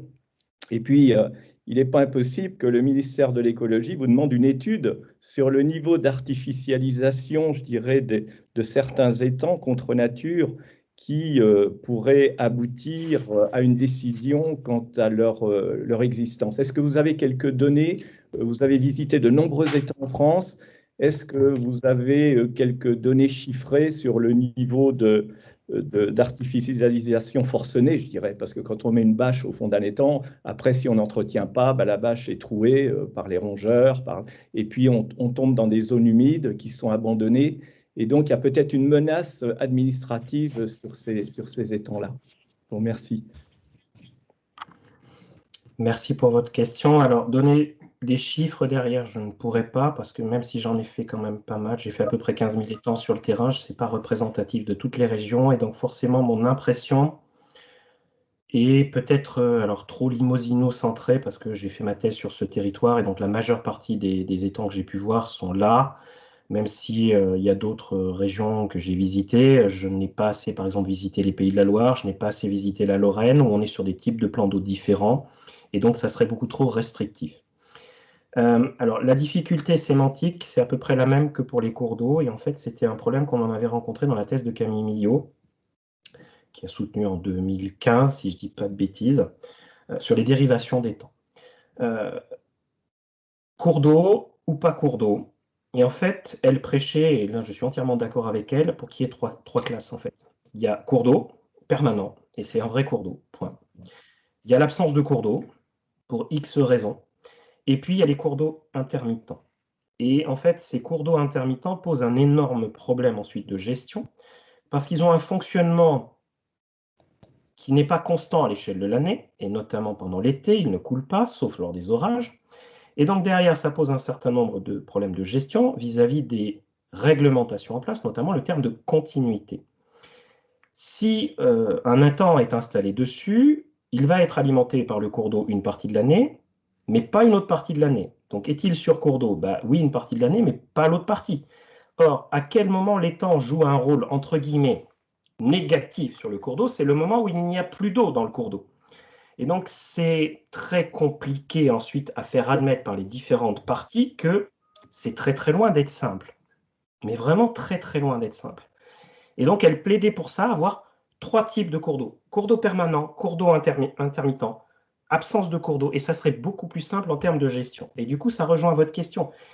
Sur les parties hautes de bassin, et notamment quand ils sont équipés de petits plans d'eau, parfois très profonds, mais de toute petite superficie, ils sont la plupart du temps, soit sur ruissellement, soit sur source. Il n'y a pas de cours d'eau, ou alors vraiment un filet d'eau qui coule quelques mois dans l'année. Alors, si on ne les classe pas sur cours d'eau, on n'applique pas la gestion de l'eau. Bon. Si on les classe sur cours d'eau, on leur demande d'appliquer quelque chose alors que l'eau ne coule pas. Alors que s'ils étaient classés sur quelque chose d'intermédiaire, avec un fonctionnement propre, devant respecter une partie de l'année le fonctionnement hydrologique normal, et une autre partie de l'année, comprendre qu'en fait, s'il y a de l'eau dans le cours d'eau, c'est parce que l'étang la redonne. Sinon, il n'y aurait pas d'eau.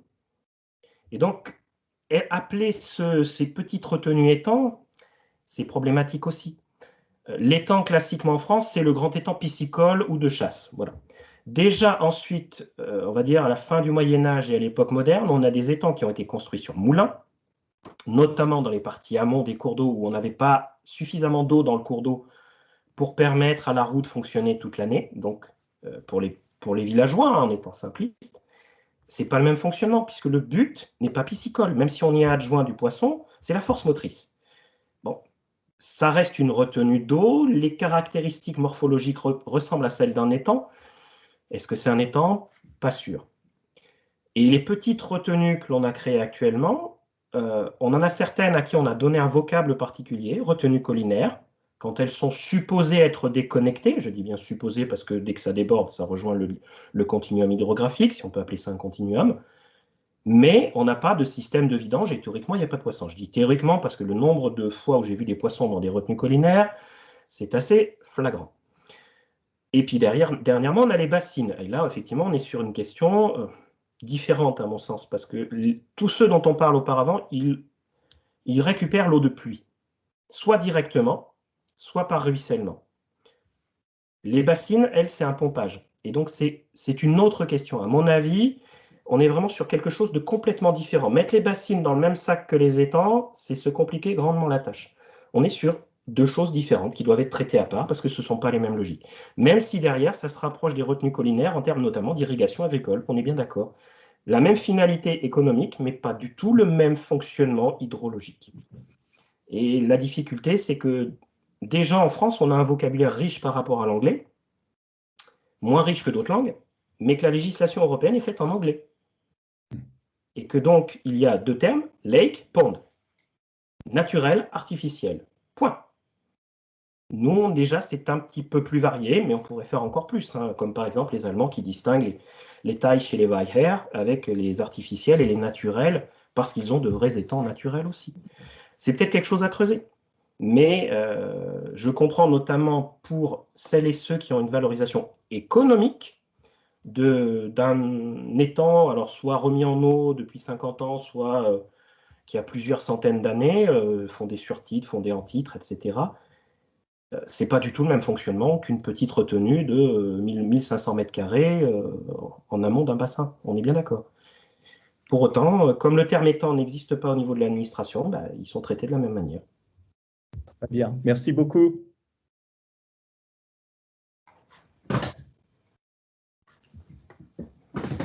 Est-ce qu'il y en a d'autres qui ont des questions?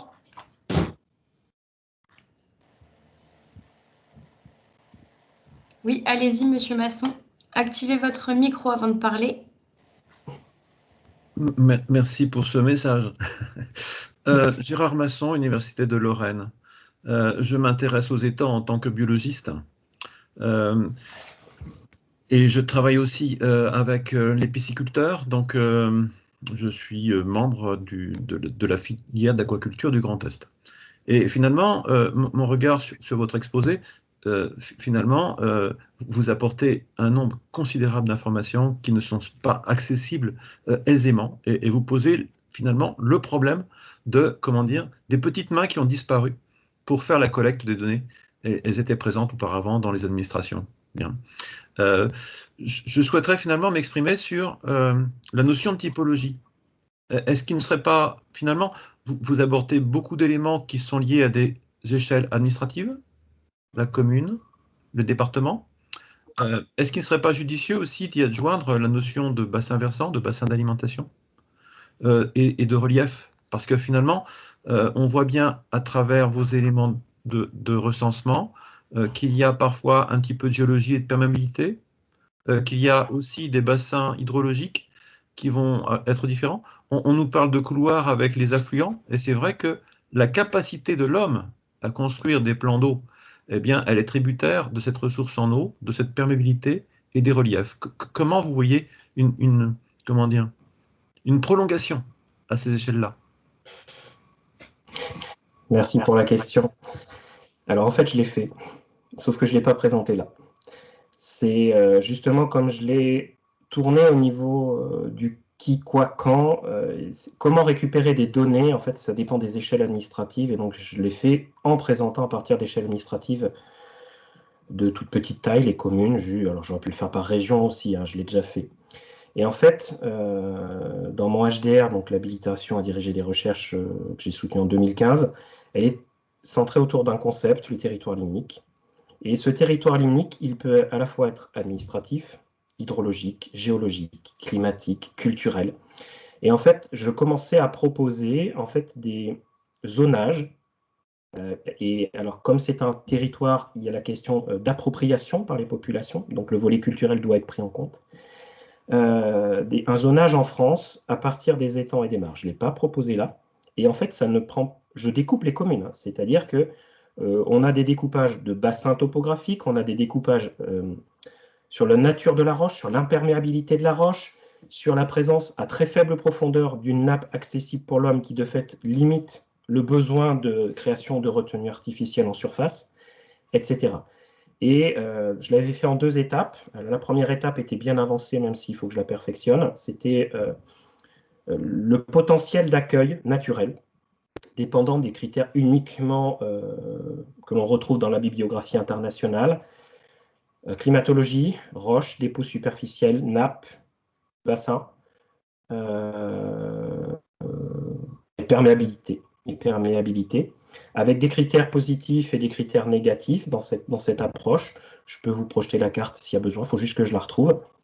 Et derrière, y rajouter l'aspect culturel, où là, on n'a quasiment aucune donnée. Et donc, c'est très compliqué parce que il y a un potentiel, mais ce potentiel, on l'utilise ou on ne l'utilise pas. Et ça, c'est l'homme qui le décide. Il peut l'utiliser à un moment, ne pas l'utiliser à un autre, parce que la société évolue, parce que les individus évoluent. On peut tout à fait, alors que le potentiel n'est pas du tout approprié à la présence de plans d'eau, un propriétaire a décidé qu'il en mettrait, donc on met des bâches, et on en aura. Et inversement, alors que le potentiel est très important, l'arbitrage fait que, en termes d'activité, il est plus intéressant d'avoir autre chose. Donc on est sur du conflit d'usage. Donc ça, en fait, je l'ai fait, mais ça reste encore à approfondir. Et notamment, en fait, sur la partie naturelle, je voudrais rajouter, mais ça me demandera un temps fou. Après, j'ai sollicité Quentin Schoeffel qui est prêt à le faire aussi. c'est travailler sur la densité de drainage et notamment des petits cours d'eau. En fait, les rangs 0, les rangs 1 et les rangs 2, parce qu'on a bien vu que la majeure partie des plans d'eau, en fait, ils sont sur ces rangs-là, sur les têtes de bassin. Et donc, on l'avait fait avec Mathieu Carlini lors de... Moi, j'étais en thèse lors du bouquin Les étangs Limousin en question. On l'avait fait à l'échelle de la Haute-Vienne, ça marchait super bien. Mais sauf que ça demande un temps de travail fou, parce qu'en en fait, il faut créer la base de données, s'appuyer sur les bases actuelles. Les cours d'eau, en fait, ils commencent, ils s'arrêtent, ils reprennent. Donc, en fait, il faut tout retravailler. Ils ne sont pas identifiés comme rang 0, 1, 2. Mais à terme, moi, c'est quelque chose qui m'intéresserait énormément. Je pense qu'il y a un lien très important avec cette logique-là. C'est pour ça que je me situais dans des logiques de collecte plutôt du volet très humain de l'hydrologie, comme Stéphane Giotti de l'université à Montpellier, enfin du CNRS à Montpellier 3, qui expliquait un peu comme Lydie Golder-Gianella que la logique du bassin versant, elle est applicable pour l'hydraulique.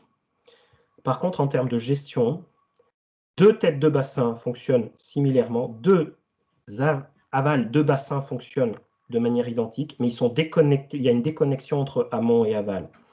Et donc, en fait, ça montre que prendre l'unique logique du bassin amont-aval, hydrauliquement, oui. En termes de gestion, si on l'élargit à autre chose que l'hydraulique, non. Il y a d'autres échelles, et c'est le principe même du territoire limite, d'envisager d'autres types d'échelles de gestion. Voilà, je ne sais pas si c'est suffisamment clair.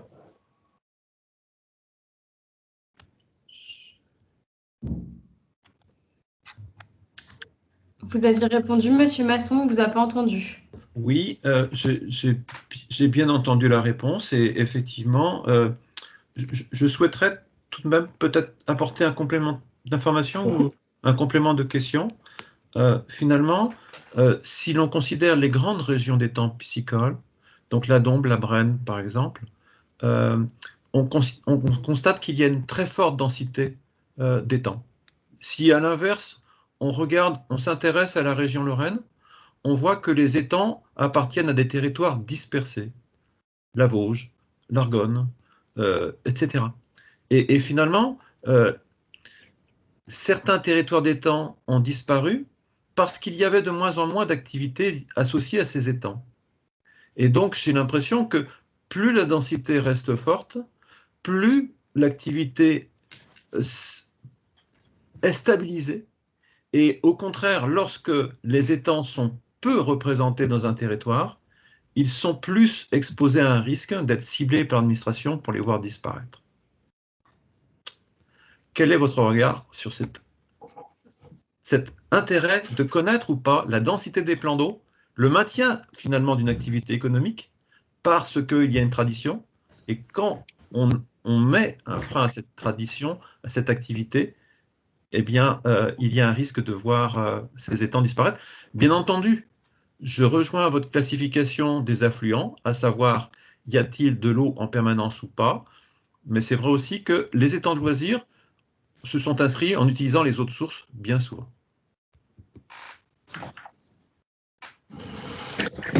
Alors, question compliquée, parce que j'ai l'impression, dans la gestion des plans d'eau au niveau administratif, je ne vais pas parler à la place des personnes qui les gèrent, bien évidemment, c'est une interprétation. Mais j'ai la sensation que ça dépend beaucoup de l'interlocuteur qu'on a en face de soi. Il y a la loi, l'esprit de la loi, l'interprétation de la loi, et notamment au niveau des DDT, j'ai rencontré beaucoup d'interlocuteurs. Certains essayent d'être conciliants, en appliquant la loi, mais en étant conciliants. D'autres non. Et il suffit que cette personne change pour que en fait, tout le climat change. Alors, par rapport à la valorisation économique, la difficulté aujourd'hui, c'est qu'il y a certaines activités qui ont encore le droit d'avoir une valorisation économique au niveau des étangs, notamment la pisciculture, la chasse.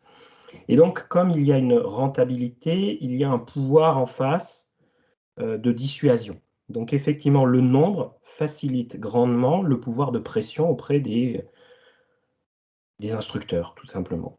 C'est beaucoup plus compliqué quand on est sur le loisir individuel, parce que par essence même, il est individuel, il n'est pas collectif.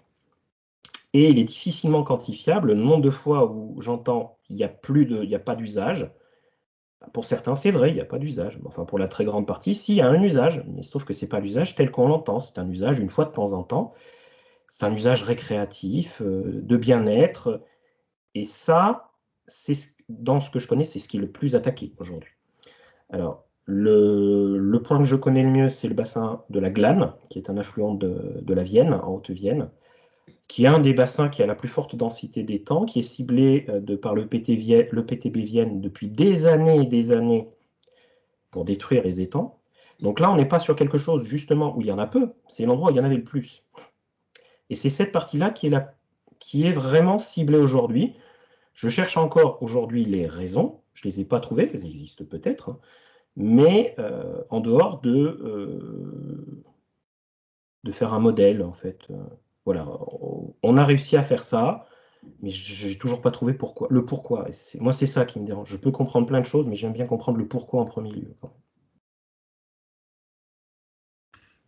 Merci pour votre réponse et je tâcherai sans doute d'échanger avec vous par la suite et je ne souhaiterais pas mobiliser le temps de parler. Merci pour votre participation. On va laisser maintenant la parole à Monsieur Ribaud qui avait une question.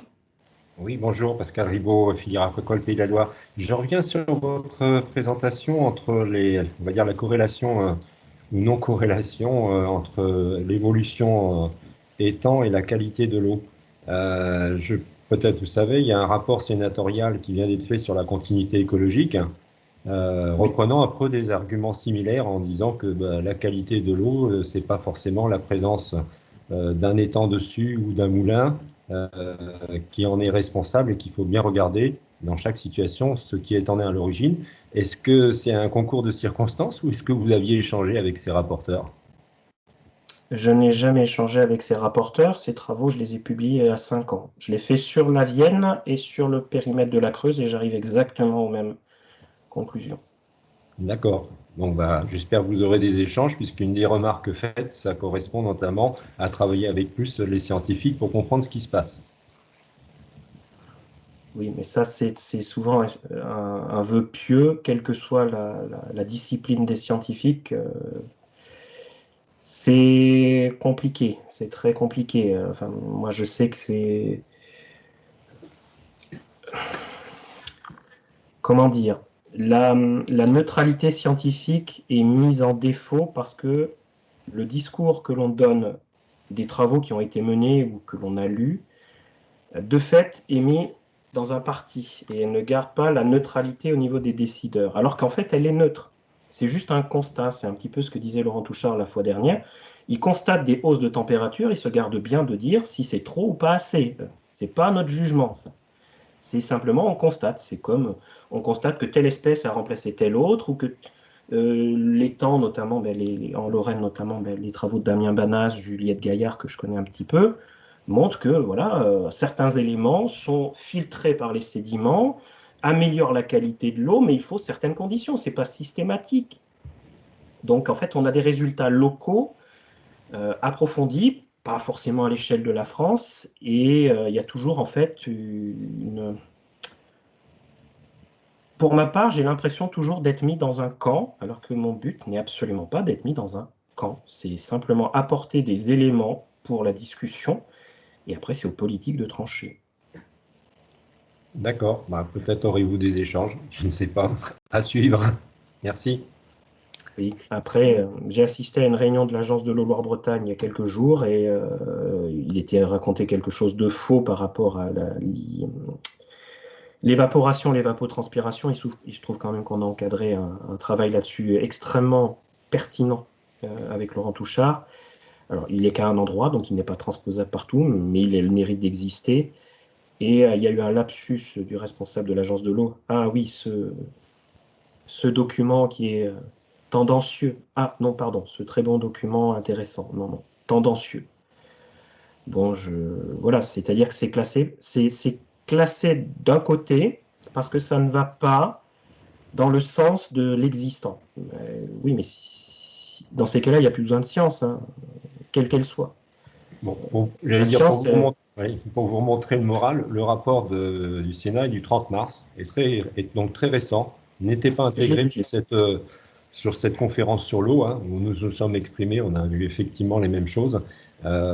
J'espère qu'il fera évoluer un peu les choses parce qu'il est quand même assez sévère sur ces approches-là, et il est probable qu'une partie des administrations ne l'ont pas encore vu venir. Ah, donc, nous, on va s'en servir, hein, pour être clair, parce qu'effectivement, on ne peut pas dire tout et n'importe quoi quand il y a des études scientifiques qui sont derrière. Après, les décideurs font ce qu'ils en veulent, mais il faut aussi respecter un certain nombre de choses. Merci. Alors, merci pour votre participation. Je vais maintenant donner la parole à Ursiap, qui doit être représentée par Aude, si je me souviens bien. Tout à fait, merci Céline. Bonjour, rebonjour Pascal. Merci pour cette super présentation, bien évidemment. Oui, tu as pris des rapprochements entre les étangs donc, du cadastre napoléonien et aujourd'hui. Nous, si on a comparé un peu la cartographie de Cassini et aujourd'hui, notamment pour les 3 départements concernés par la Sologne, qui paraît finalement un peu identique. Donc, quand on dit qu'il y a eu énormément de création d'étangs dans les 30-40 dernières années, finalement, on pourrait presque dire qu'on est revenu à un côté historiquement ancien où la pisciculture existait beaucoup. Premier point. Et notamment sur la valeur patrimoniale, je pense qu'en Sologne, tous les étangs, entre guillemets, sont encore là, mais ils sont mal entretenus, c'est un fait. Ils ont aussi changé de destination d'utilisation, d'usage. Mais de manière patrimoniale, un peu, ils sont conservés. Le seul dilemme, c'est l'administration, donc, et effectivement, les personnes qui sont dans les structures. L'autre point qui m'a un peu interpellée, comment les associations d'étangs aujourd'hui pourraient t'accompagner, enfin, ou vous accompagner tous, en leur proposant un modèle qui serait possible à utiliser à nos niveaux, je dirais, qui vous permettrait peut-être aussi de continuer à explorer donc différentes questions. Alors, je ne sais pas si on en est capable ou pas, mais peut-être tout simplement compléter un fichier Excel pour explorer le maximum d'étangs. Et la dernière question, mais qui revient un peu à l'échange que nous avons eu récemment avec toi et Laurent, sur cette carte Amber, qui met bien en avant les barrages en fait, qui existent au rang plutôt 2 et 3, donc qui ne considèrent pas les écoulements en tête de bassin en cours d'eau suivant la loi de la biodiversité, mais bien en écoulement, ruissellement, donc non cours d'eau. Et de ce fait, finalement, il y a peu de barrages, il y a une continuité écologique qui n'est pas concernée, qui n'est concernée qu'à partir du rang 2 ou 3, si j'ai bonne mémoire. Voilà toutes les questions. Merci. Bien, il y a plusieurs questions, Aude, merci.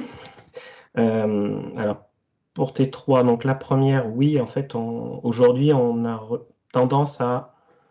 Enfin, aujourd'hui, sur les 40 dernières années, on va dire, c'est surtout dans les années 70-80 qu'il y a eu pas mal de création d'étangs. Il y a des milieux qui s'y prêtent, plus que d'autres. Et c'est vrai que ce sont avant tout ces milieux-là qui ont été colonisés ou recolonisés. Dans le cas de la Sologne, c'est vrai que par exemple, moi j'ai vu une différence, c'est vraiment le nord du Cher, qui avait en fait connu, parce qu'il faut toujours le replacer, une plus forte destruction à la période révolutionnaire. C'est-à-dire que là, moi, ce que je vous ai présenté, c'est post-révolution, et donc ça ne prend pas en compte ce qui était avant. Et en regardant, en fait, on a vraiment eu une destruction à ce moment-là, une destruction qu'on a eu moindre dans le Loiret et dans le Loir-et-Cher, parce que c'était justement une décision au niveau de chaque département nouvellement créé. Et bon, ça c'est un fait. Après, il y a c'est pas exactement le même type d'étangs qui ont été recréés, certains plus gros, parce que justement, il y a des moyens, d'autres beaucoup plus petits, toujours dépendant des moyens des propriétaires et gestionnaires. Sur le deuxième point, moi, à mon niveau, alors après Laurent pourra peut-être compléter, hein, ce qui me manque le plus, c'est ce que j'expliquais à Gérard Masson tout à l'heure, c'est le volet culturel. C'est-à-dire que ce qui demande énormément de temps, c'est savoir la finalité de chaque plan d'eau. Voilà. C'est ça qui demande un temps fou. Moi, je le faisais en allant sur le terrain, c'était avec mes yeux, parfois je rencontrais des gens et donc c'était confirmé ou infirmé, mais c'est ça qui demande un temps fou. Quel est l'usage ou quels sont les usages, avec quelle temporalité, quelle intensité. Ça peut être extrêmement intéressant parce que c'est quelque chose souvent qui échappe à tout le monde, en dehors de certains usages qui ont une valeur économique réelle quantifiable. Moi, ce qui m'intéresse, c'est le non-usage aux yeux de l'administration.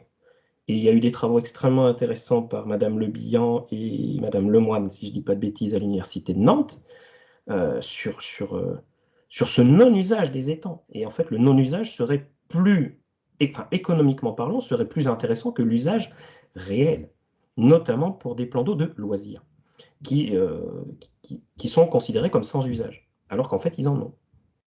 Donc sur ça, s'il y a moyen effectivement de récupérer des données sur cet aspect, moi, j'en serais ravi. Alors après, évidemment, s'il y a moyen aussi d'avoir un certain nombre d'éléments, notamment par exemple la profondeur maximale de chaque plan d'eau, oui, ça permet de mieux comprendre et c'est simpliste.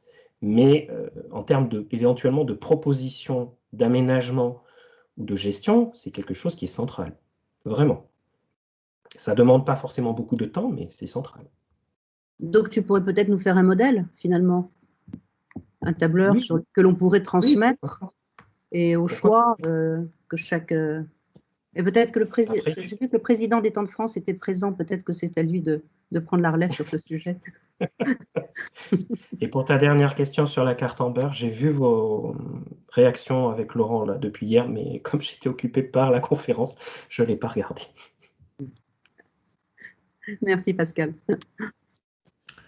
Bien, merci pour cette participation. Je donne la parole à Maréchal, qui avait demandé pour poser une question.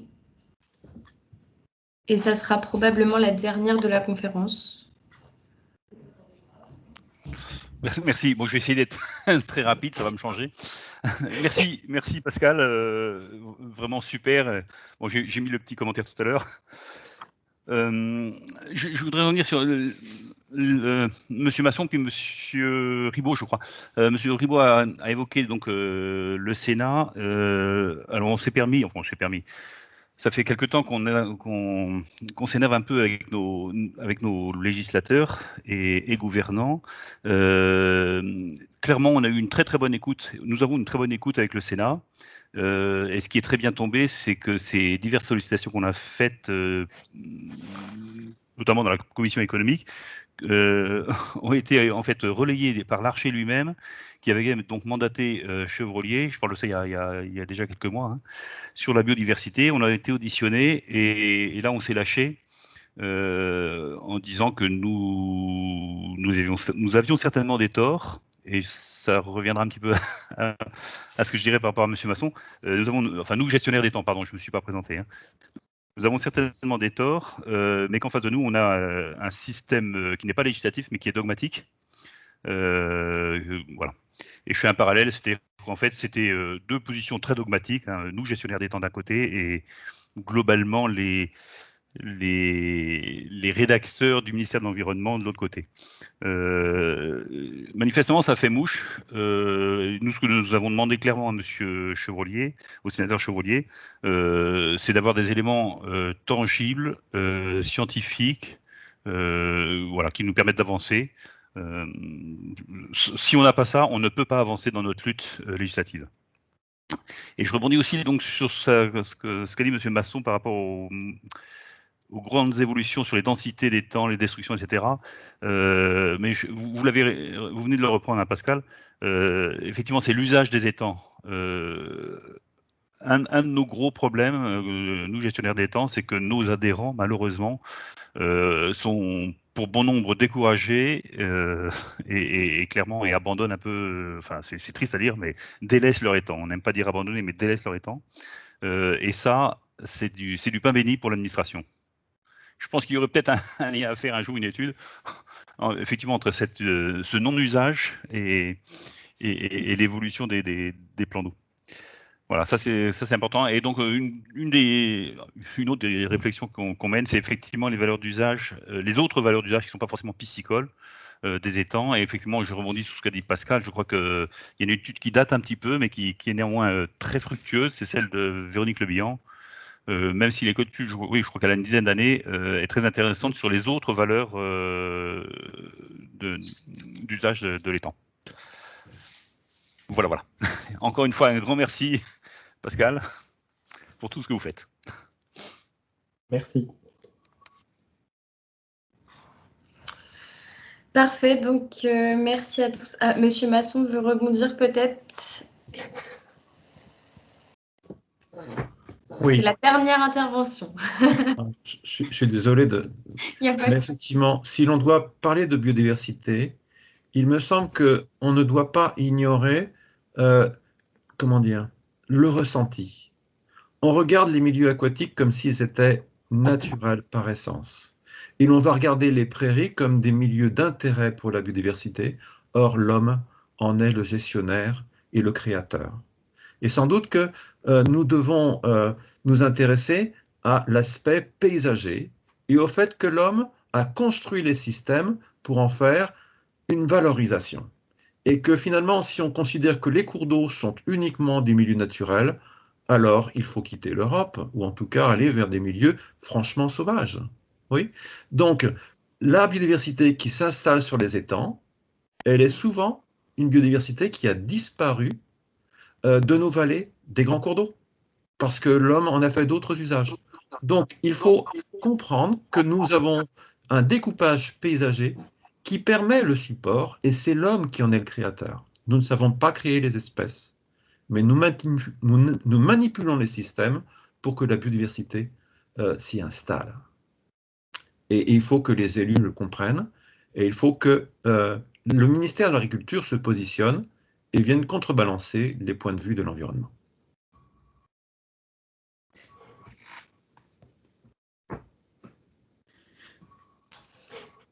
Merci pour votre participation. Pardon. Juste un dernier petit point pour clore cette conférence.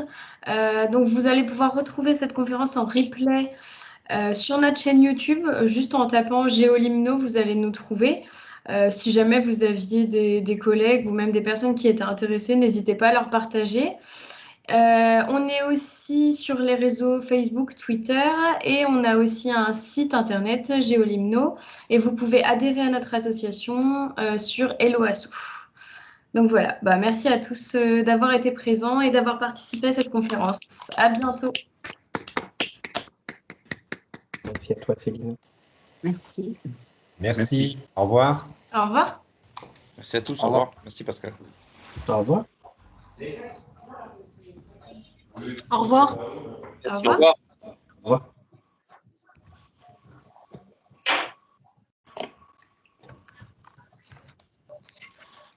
Alors Pascal, je sais que ça va terminer dans très très peu de temps.